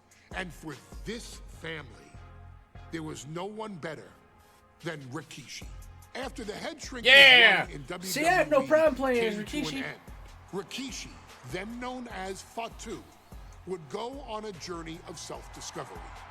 This journey would lead to him taking on the name Rikishi, a subtle nod Why? to his cousin Yokozuna, as well as an opportunity to start fresh with a global audience. Well, my dad, you know, when he became the Rikishi character, when you think about Samoan wrestlers, right, or mean, or aggressive, he made it like his own flavor, right? You know, he had the blonde hair, still carried the aggressiveness, but I think he just wanted to add like a little flavor to it. But it became even more popular to our culture. Rikishi blitzed WWE from the jump, devastating opponents with new tricks and winning people over with his fat-ass dance moves. Yeah, badass dance moves. Break it down, old With man. this wave of newfound momentum came even more success, with Rikishi capturing the WWE Intercontinental Championship and displaying incredible athleticism in iconic moments like when he dove off the top of the steel cage. The year 2000 belonged to Rikishi. But Yeah, little as he did got his anyone know, ass whooped by Stone Rikishi Cold. held a dark secret regarding a decision he'd made not for his own benefit, He but did for it the benefit for The of Rock. the family. It was at the 1999 Survivor Series that Stone Cold Steve Austin was hit by a car in the arena parking lot, forcing him from the main event later that night for the WWE Championship. For nearly a year, all of WWE was consumed with figuring out who was driving that damn car and why Austin was targeted in the first place. The verdict came in. The car was driven by Rikishi. Rikishi would stand strong. Stone Cold Steve Austin. I didn't do Yeah, that's true. He would. He got his ass whooped in afterwards. The Rock. What?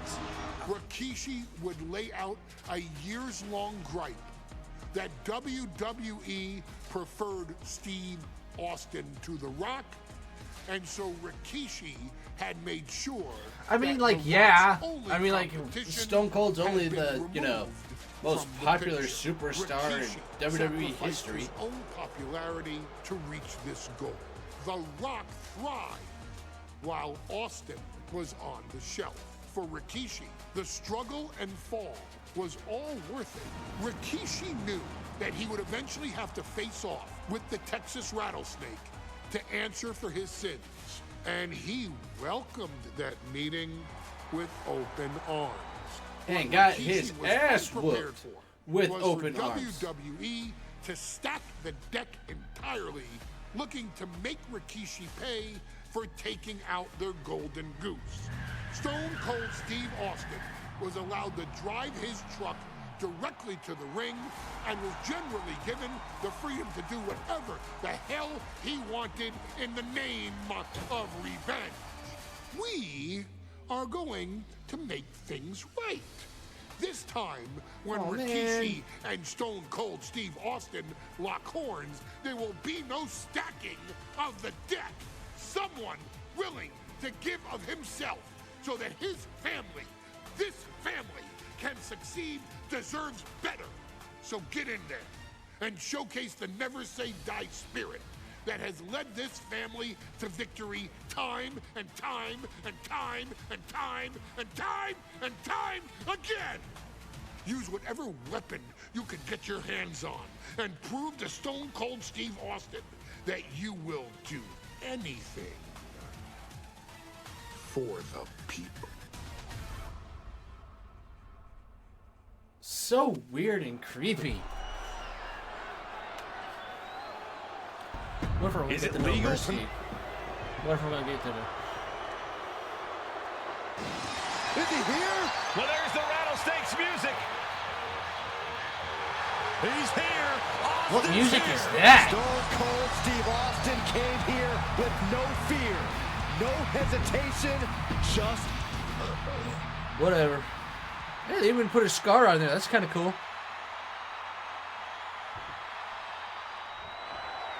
It's a miracle Austin survived being run over by Rikishi. Now a pissed off Texas Rattlesnake is on the loose and out for revenge. It took Austin almost a year to recover from the injuries he suffered in that heinous All right, attack. so I get to fight on the outside. Austin for the damage he inflicts on Rikishi tonight. Byron, a lesser man wouldn't have survived. Stone Cold promised that Rikishi's days of walking above ground are over. This is no holds barred. Oh, shit. He's able to counter that. We've talked so much about motives leading into this match. In my view, Rikishi's are delusional. His family have been given equal opportunities, and they all took full advantage of them.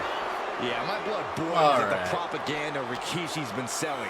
But I'll tell you about the most legitimate motive in this story, and that is payback for Stone Cold. Austin nearly had his life taken from him, and there is no greater reason to stop the tar out of somebody than that. The game is, like, this game is pretty fucking smooth. I will say that. Big time power slam. Nice giant roster. Uh-oh, he's searching for something. That table has only one destiny, and it involves being broken in half. Oh, wow. Plan for that table, and it does not involve a dinner party. And Byron, I just cannot see any legitimate reason why Stone Cold like Rikishi he did last Survivor Series. I mean, Austin does ruffle the feathers of a lot of people, Michael, but I don't think like that table went up hella quick. That Rikishi's going to. Corey, Austin has been out of in-ring action for nearly a year. Does any possible ring rust factor into this match? Well, maybe if this actually was a match, but this isn't about arm drags. It's not about drop kicks. This is a fight. This is about an ass whooping. Any rust on Stone Cold when it comes to fighting. Now Rikishi has the firm upper hand. No one holding Rikishi's family down now, taking out all those years of frustration on Austin here.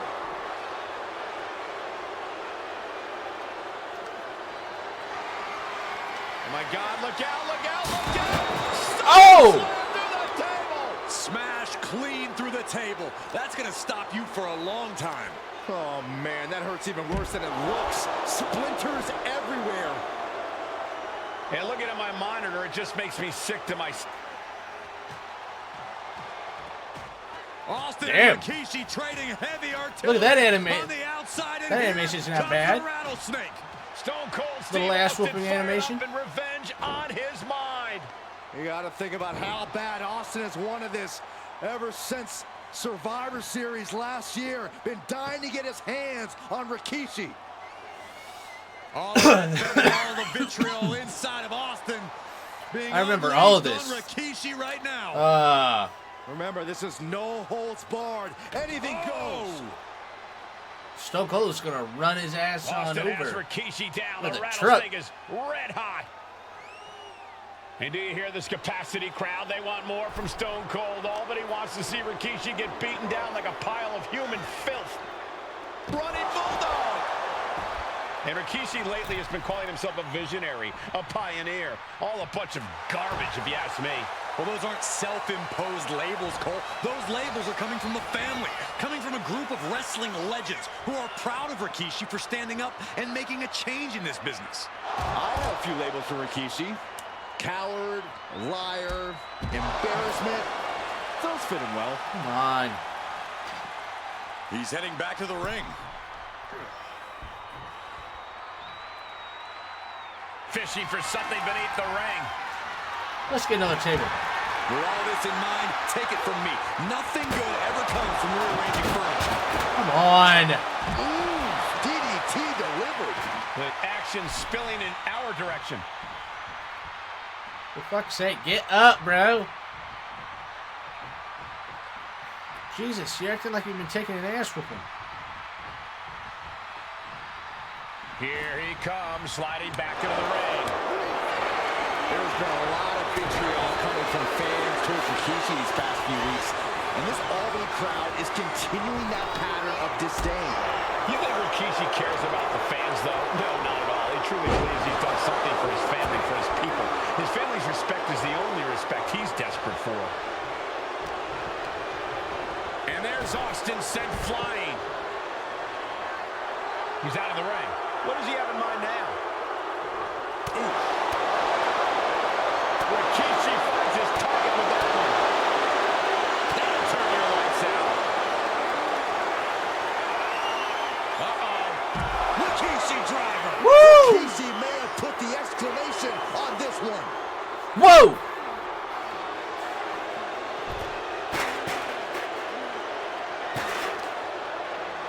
I looked away for a fucking second and Stone Cold to right the fuck back up here. Scary mindset for the Rattlesnake. Austin has scattered pictures of Rikishi all over his home. Said that every time he looks at Rikishi, he's looking at a dead man. Yeah, Rikishi taking that as an empty threat, thinking that Austin isn't the man he claims to be. But trust me, when Stone Cold says he has you in his crosshairs, that's no empty threat.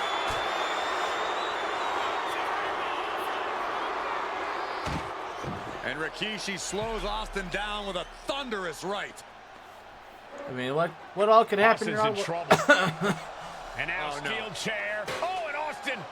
That would hurt so much on the hands. And now Austin gonna deliver the punishment with the steel chair.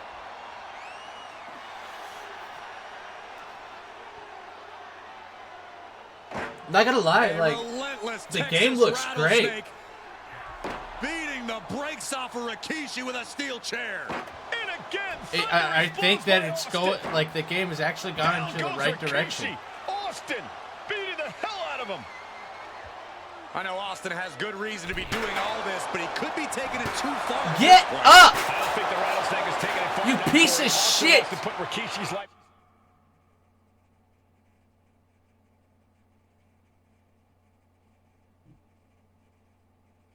In danger, just like Rikishi did to him, and gets tossed back into the mat. It could be all over here. Come on. Fights the shoulder up and one. It's hard to believe, but it looks like he still has some gas left in the tank. And Rikishi enjoying how he's worn down. Scooped up. Here it comes. Rikishi. Driver. It put Austin down. Unbelievable. Cover. Oh, he kicked out. Jesus. Austin somehow got the shoulder up. Intestinal fortitude on display from Stone Cold. I thought it was over. The WWE Universe thought it was over. But you got to do a little more to finally finish this.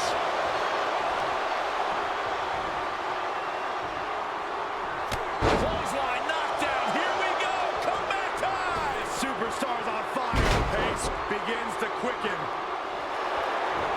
Oh, yeah. His body is Oh, give me a break. And he kicks out of the pin and one. We are this far into the match. Where is this energy coming from? Catches the kick. Answer after answer for each other's offense. Clothesline. What impact.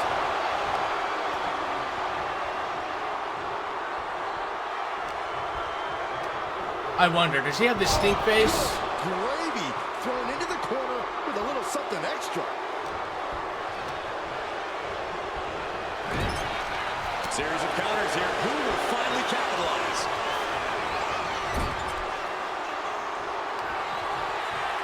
He does! Oh, nope. Nasty headbutt delivered by Rikishi.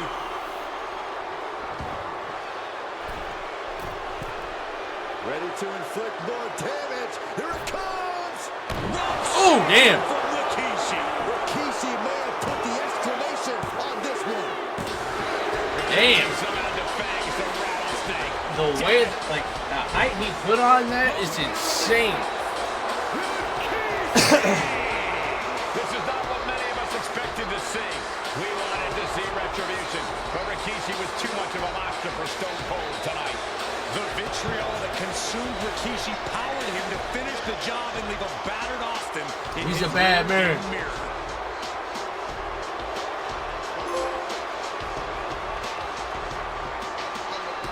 Oh, God. So I unlocked Stone Cold and another version of Stone Cold. Good God. Choke me with a fucking egg. Umaga! Impending doom. His very presence was enough to intimidate even the bravest WWE competitor. His name itself simply meant the end.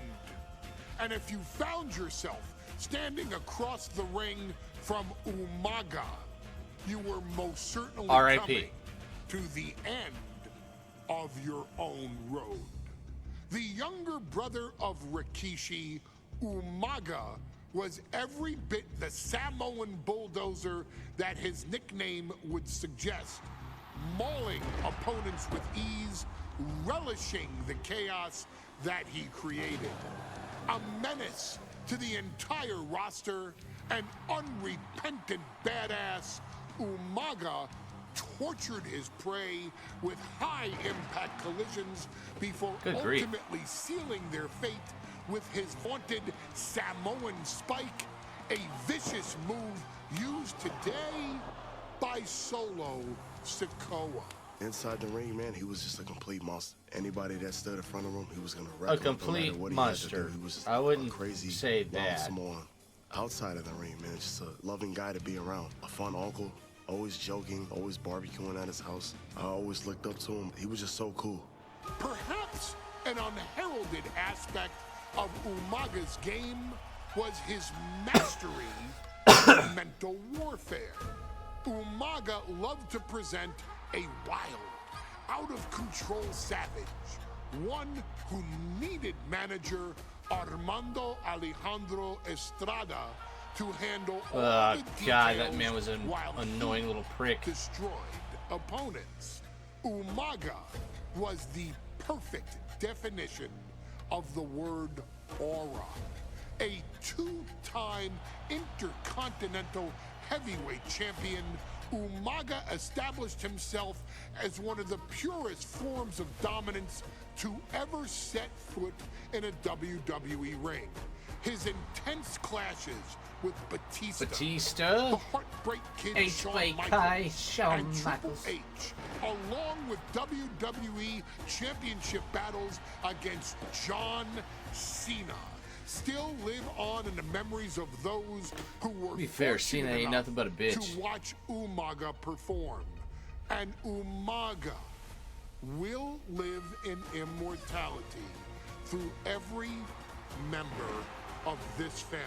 Whether it's with a huge Samoan drop, a running bulldozer in the corner, a Samoan spike, or even a war crime. Why do you guys say it that way? Samoan spike is forever. I wish he was here.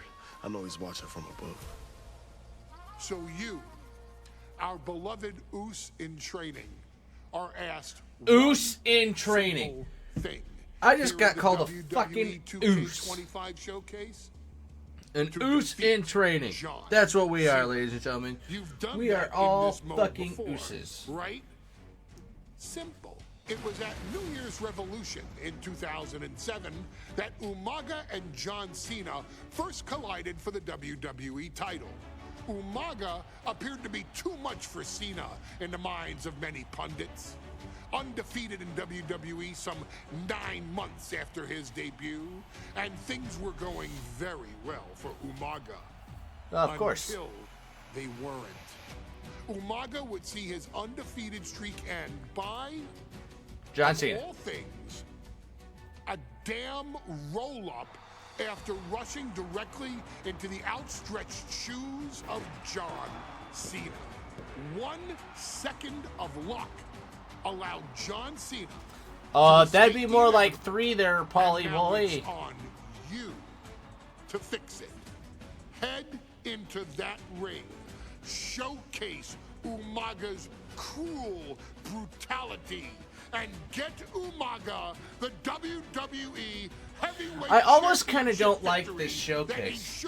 And it's not gotten in the first place. I assure you, my dear friend, Armando Alejandro Estrada will make sure nothing else goes wrong if you take care of business inside the ring.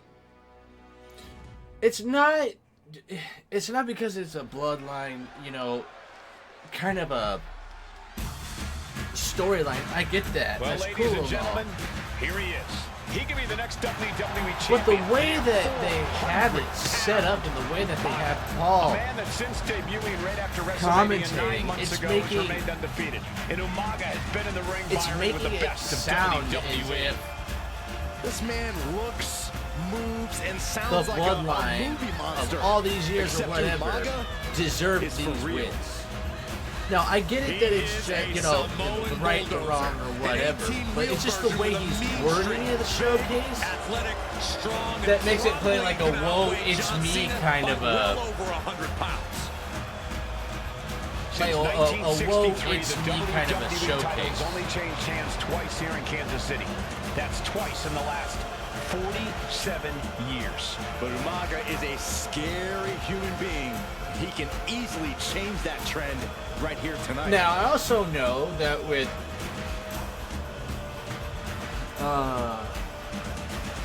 what was it, last year? Okay, remember, I think it was last year's John Cena.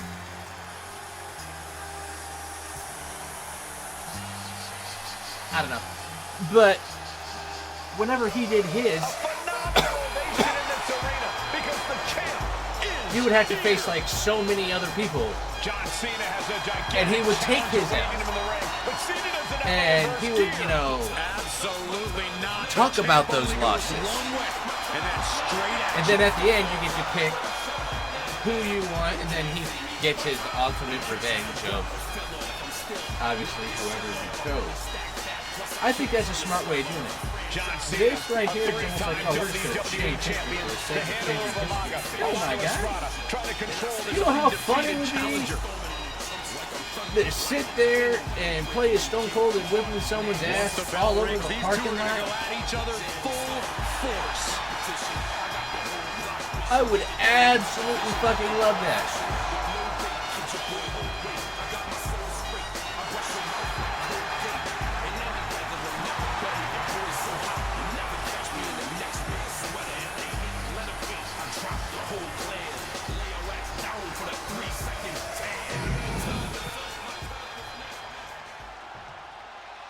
The following contest is scheduled for one fall, and it is for the WWE Championship.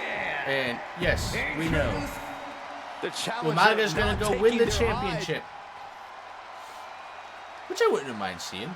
Not gonna lie, that'd be pretty badass. John Cena and Umaga battling here for the WWE Championship. Will John Cena halt the Samoan Bulldozer's path to destruction? Cena's going to have to go all out to accomplish that. No one has been able to withstand Umaga thus far. This brutal Samoan has made a mockery of his challengers and is perhaps hopefully Cena isn't Super Cena. Heavyweight threat. Now, Cena could be in for the greatest challenge as champion tonight. But if anyone can overcome the terrifying ruthlessness of Umaga, it has to be John Cena. One step ahead there. No. And don't expect much of a wrestling match in this one. God damn it. Come on. This is not going to look pretty. It's going to get ugly. This is two trains on a track to a head-on collision. Toe to toe. It's going to be bad. It's going to be bloody. And it will come down to who wants it more. And now he's back into the ring.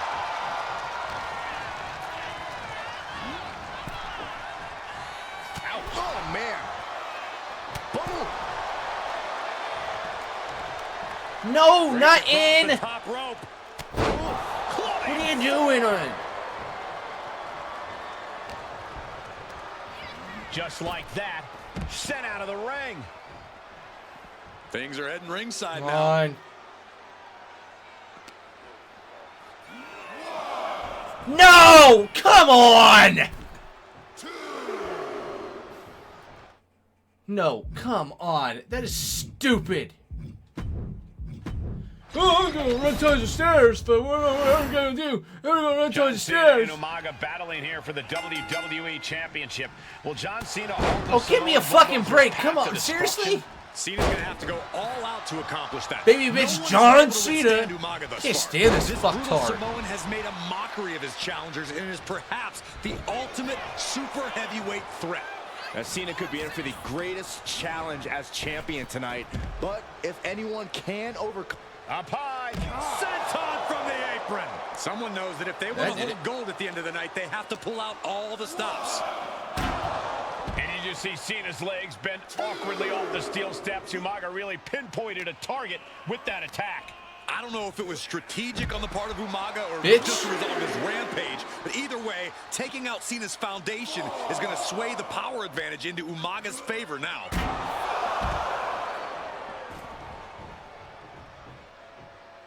This one's heading to the outside. Big forearm. Umaga is truly a specimen to marvel at, Corey. And his handler, Armando Alejandro Estrada, knows he has a thoroughbred on his hands. There's a difference between thoroughbreds and Umaga, though, Cole. Thoroughbreds can be tamed. Umaga cannot. Estrada can only serve as a mouthpiece for Umaga. Come on, man! Direct Umaga's blind brutality. I think even Estrada knows no one can control the Samoan Bulldozer. You're gonna put me in? Just refuse. Are you kidding me? That has got to be the stupidest thing I've ever seen in my fucking life. Normally, the computer wants you to try and do shit. Not a fucking double count out in a showcase. out to accomplish that.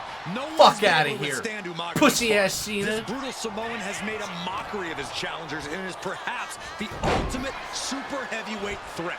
Now, Cena could be in for the greatest challenge as champion tonight, but if anyone can overcome the... Here we go. Oh my, apron senton. All that size and momentum landing with a sickening thud. And you just see Cena's legs bent awkwardly off the steel steps. Umaga really pinpointed a target with that attack. I don't know if it was strategic on the part of Umaga or just a result of his rampage, but either way, taking out Cena's foundation is going to sway the power advantage into Umaga's favor now. The Samoan bulldozer is all fired up. Well, I'm just going to fucking stand right here until this little punk ass decides to come in here.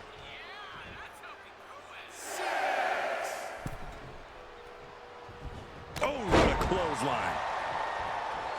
A rare position for Cena in this fight. We can't often say that John's overpowered in a matchup, but this 360-plus pound Samoan bulldozer is more than a formidable opponent. Listen, sometimes when there's a fight, Super fucking Cena. You're not always gonna be the biggest. You're not always going to be the strongest. And even if that is the case for Cena tonight, John Cena has never met a fight he didn't like. Cena will try to gain strength from this capacity crowd in Kansas Exactly City, what it is. but not Super even that may be Cena. enough to stop a rampaging Umaga. Ah, claw to the face, ripping at the eyes. And Umaga will look to continue to use his 100-pound weight advantage in an effort to become the WWE champion. Come on. No question John Cena has his work cut out for him taking on Umaga. He's been aptly named. Won't let me go for anything, man. Yeah, and while Umaga may not be as refined in the ring as other superstars, right in the goddamn dome. more than makes up for the difference. If Umaga can connect with some truly merciless attacks, then Cena and his title reign could quickly be in trouble. Umaga is truly a specimen to marvel at, Corey. His handler, Alejandro Estrada, knows he has a thoroughbred on his hands. Oh, come There's a difference on. between thoroughbreds and Umaga, though, Cole. Thoroughbreds can be tamed. Umaga cannot. Estrada can only serve as a mouthpiece for Umaga. He can only help direct Umaga's blind brutality. I think even Estrada knows no one can control the Samoan bulldozer. An uninterrupted surge against Cena here. Cena has no response from the top. Diving. I just dove a going to headbutt take. right You in have his to go fucking all wiener. out if you want that title. Up on their shoulders. Down in a hurry. Cena tonight attempting Right to do in the something no-no square. no one else has been able to do. Be it HBK, Triple H, Kane, the list goes on and on. No one has been able to beat Umaga. Since debuting in last year's WrestleMania, he's never been pinned, never been submitted. Umaga is a man who's decimated every single thing in his path. It's not hyperbole to call him a dangerous and deadly savage. Well, hopefully this kind of works instead of, you know... Agonizing. Momentum fully shifted to Umaga. Umaga is simply overpowering John Cena right now. Despicable. That was simply a despicable display we just saw.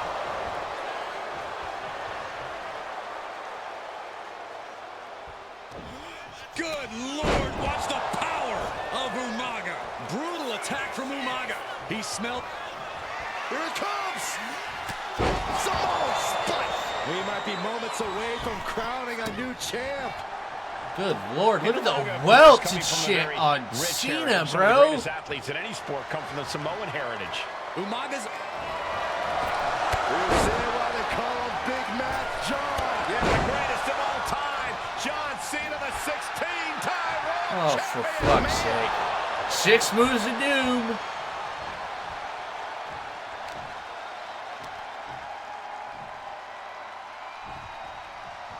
So I like to call him 6 moves at doom, John.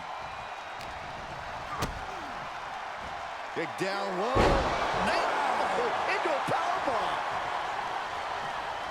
I swear that's all this man does. There it is, reversal. No, nothing fancy. Come on. Instant victory. And a kick out right away. How did he do that?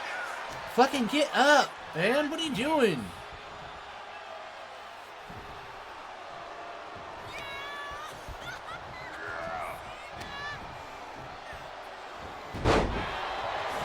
And I could look at Umaga, and he reminds me of Yokozuna, whose unmatched thickness and size. I can't read that. With the opponent facing you, today's corner. Is an orthodox offense. Look at Umaga's thighs, his calf. And Cena flattened in the corner. Umaga's just overpowering him. Look at the strength into the corner, just setting Cena up. He's extremely You have battered. to start to ask Look at yourself, that body. is the end of John Cena near? I think so. Look What out! a headbutt. That's a little No one has crazy. been able to stop Umaga. No one. I don't think I've ever seen anyone do a flying headbutt into the corner. Is undefeated. Why?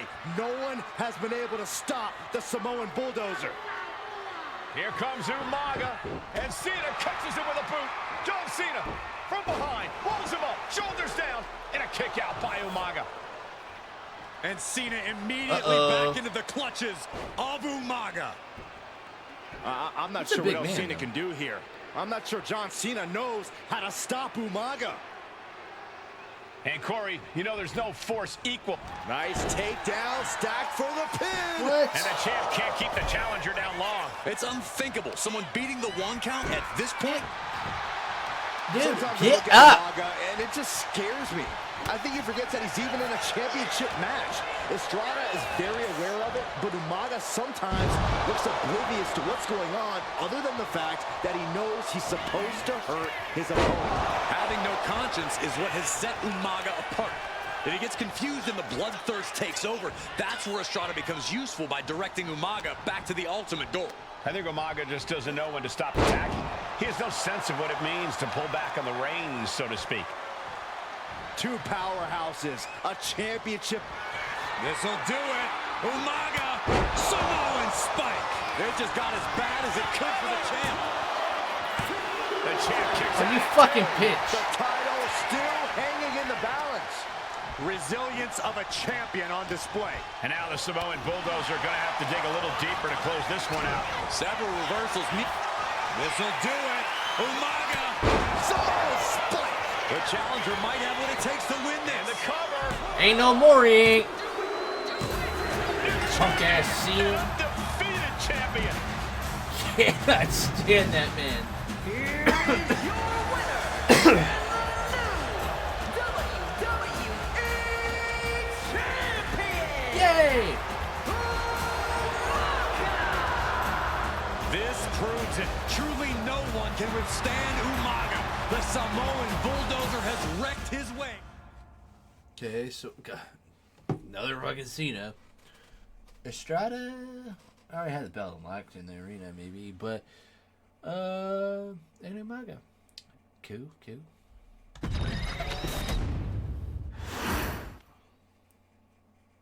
Hey, in WWE, things move really fast. If you aren't present in the moment, it can feel like a year goes by in only 2 or 3 minutes. That's why you always have to make time to make sure that you check. Hold on. Did I just hear myself say 3 minutes? Stop. Can you believe I'm actually doing Eric Bischoff's shtick?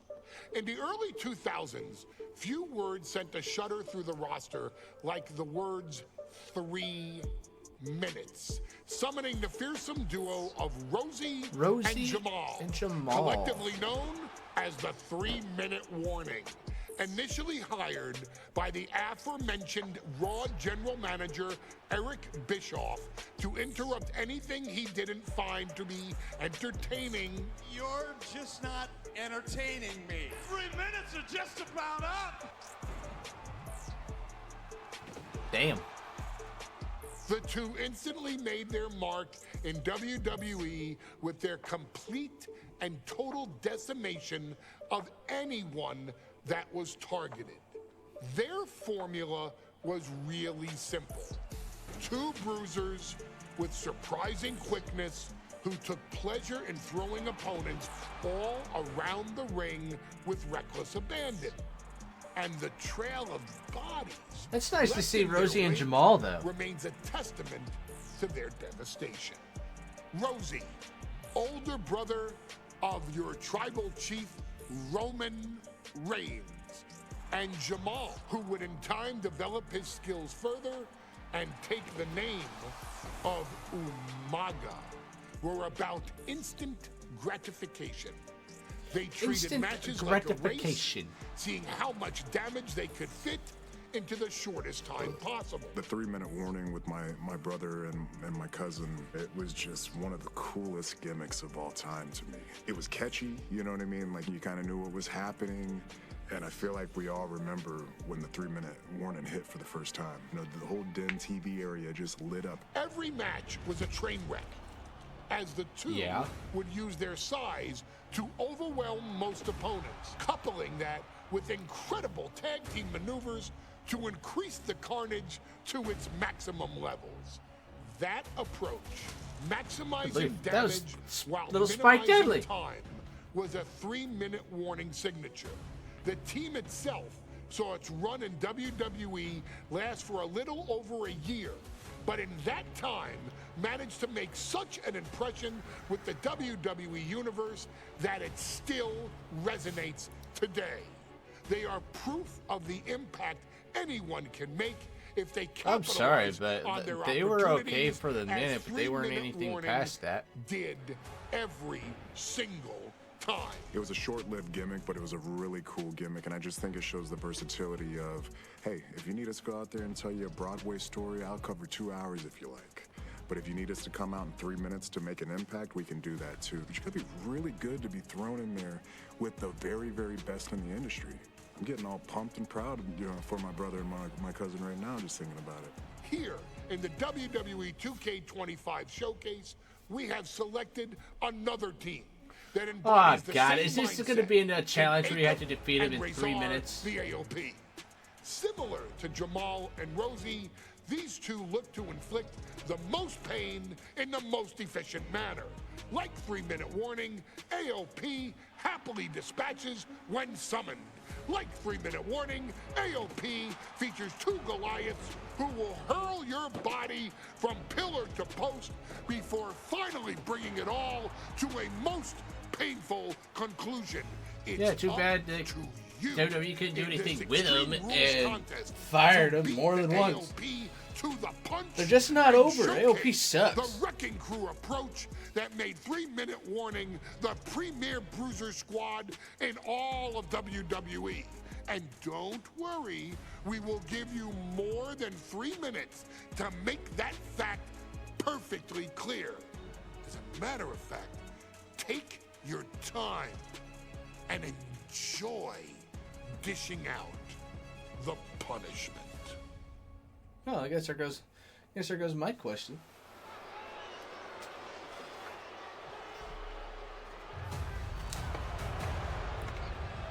Boring.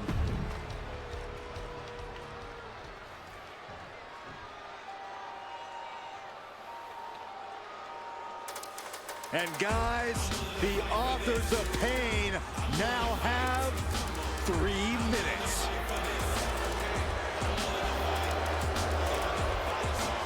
Like something coming straight out the 90s. Oh, 707. Jingle pants, jersey thing. It's almost like a Samoan Public Enemy.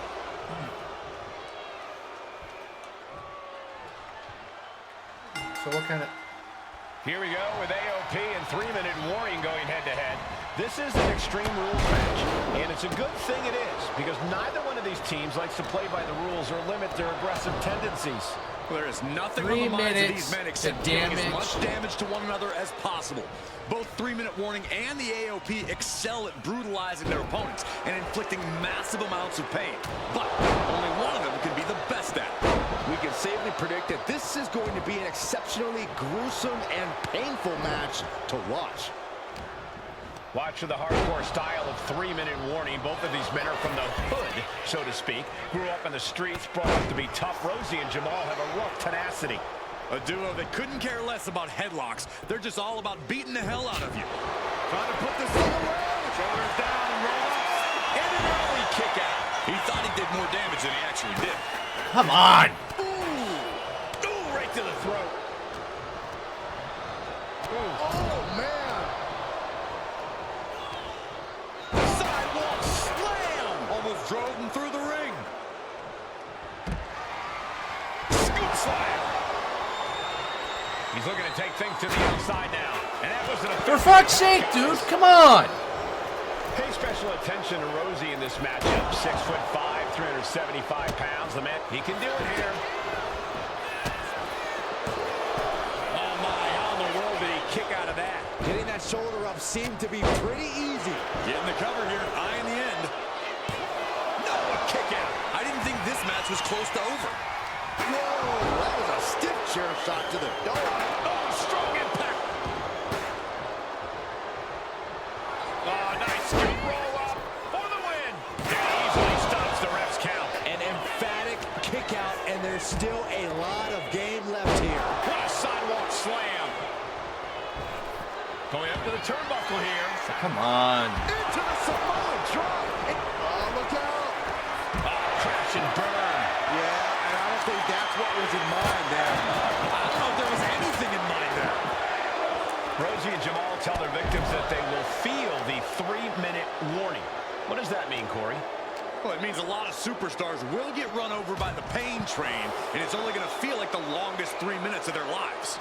When you're as big and strong as Rosie and Jamal, that's how quickly it can be over. Boom! Clothesline. He's in a bit of agony now. Yeah, but no one has ever won an Extreme Rules match by playing it safe. Just grounded and pounded. What's he hoping to find down there? Gets out of dodge.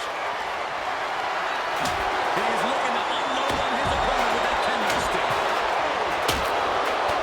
Punched him right in the middle. Catches a punch. Man, Rosie and Jamal, Akam and Razor represent. Oh, jeez.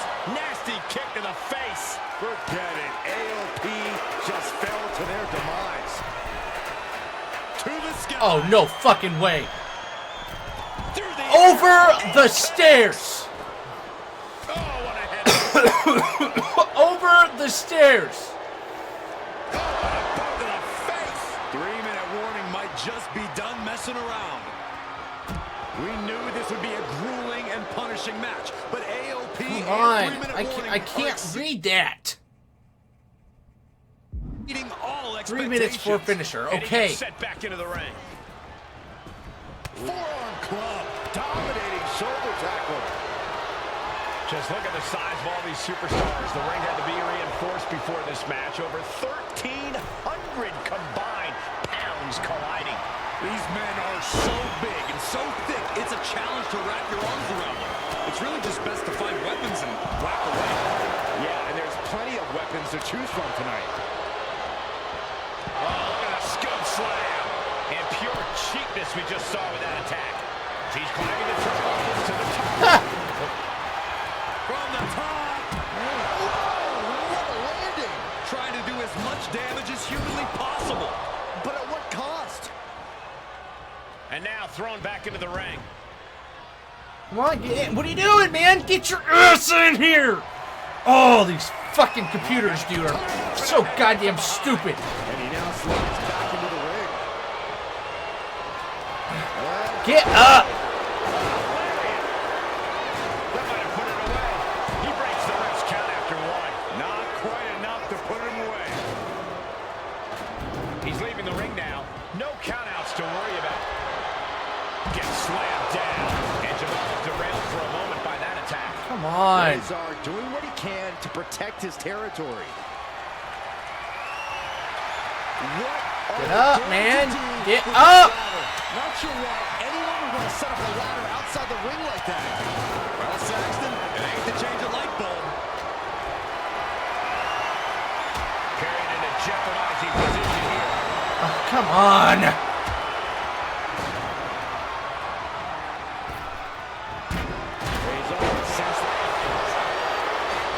Dude.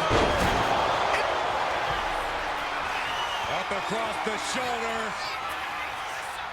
Driven down with a Samoan driver. Jamal might have this wrapped up. Cover. Keeps his team in this. Get up. He wants this fight on the outside. And here he is, heading back into the ring. This is a whole new level of chaos and brutality. 3-minute warning and AOP just keep upping the ante. What? You got 3 minutes. on each other. Rosie shutting the door right now. Breaks the close count. That is just pure instinct at this point. Nicely done. Inverted scoop slam. Turns that in his favor. Makes the pin. This might be it. Kicks out. He still has life. I don't believe it. I don't believe it. I don't either. Can this ref even count to 3? He wastes no time dodging the attack. Come on. The arm. Clothesline. And well-timed maneuver there.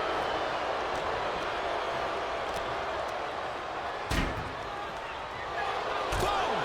Down with force. And he's into the pin.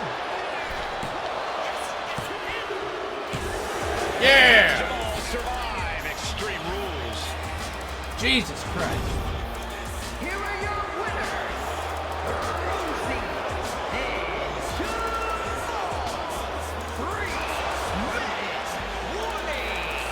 Johnny giving up to 3-minute There are parts in that contest were, between two I'm not going to of the say most easy. badass Not by any squads means. we've ever seen. They were the tougher competitors. Yeah, but AOP certainly made 3-minute warning earn this win. Just think about all the carnage we witnessed here tonight. Yay! Next. We've come to the part of the showcase where we get to talk about Tamina. Oh, God. Ever since walking in WWE, shoulder to shoulder with the Usos, Tamina's alliance with this dynasty has never been in question. I remember watching Monday Night Raw and I seen Tamina debut with my brothers. It was a pretty cool, dynamic, right? Two of my brothers and Tamina. Together, Tamina and the Usos helped each other navigate through a trial-filled first year. Yeah, in but she WWE, didn't do much after making that. sure they all survived together. In later years, Tamina has formed alliances with both Naomi and Nia Jax, honoring this family's connection. While Tamina has looked to create her own name in the industry, she has never missed a chance to acknowledge her place in this family either. Trained Yeah, it's really not much by of anything. Afa and Sika, the wild Samoans, Tamina was instilled with the same instincts that have carried each member of this family to wrestling glory. Her in-ring approach is similar to many in the bloodline. Quick striking, high-impact attacks, and smothering holds. As capable with a super kick or a big splash as anyone else, Tamina has maintained a remarkable level of success in her WWE career. A constant contender, Tamina has competed for the Women's Championship on many occasions. She's also held the Women's Tag Team Championships along with 9 separate reigns as the 24/7 champion. Tamina has proven capable in any environment against any but opponent. hasn't. Tamina is always the perfect test for a rising contender. Defeating Tamina proves that you're at the top of your game, and she will always expose those who aren't quite ready yet. Taking her lightly is the easiest way to book your visit to the local medical facility. Tamina has taken part in many memorable moments, but in the 2K25 Showcase, we're going to give you the chance to make history. In the first ever women's Money in the Bank match, Carmella, of all people, would walk out victorious after letting someone else do all the work. Tamina, Becky Lynch, Natalya, and Charlotte Flair were all robbed of a great opportunity that night by Carmella. So this is your chance to make it right. Showcase Tamina's grit and take out the other 4 ladies in this ladder match to become the first ever winner of the women's Money in the Bank. Carmella might still sneak out with the win, but if she does, she's doing it on her own because we're not allowing anyone else at ringside for this match in our showcase.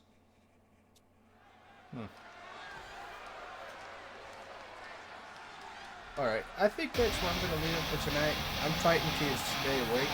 I got to try to get up with my kids in the morning as well.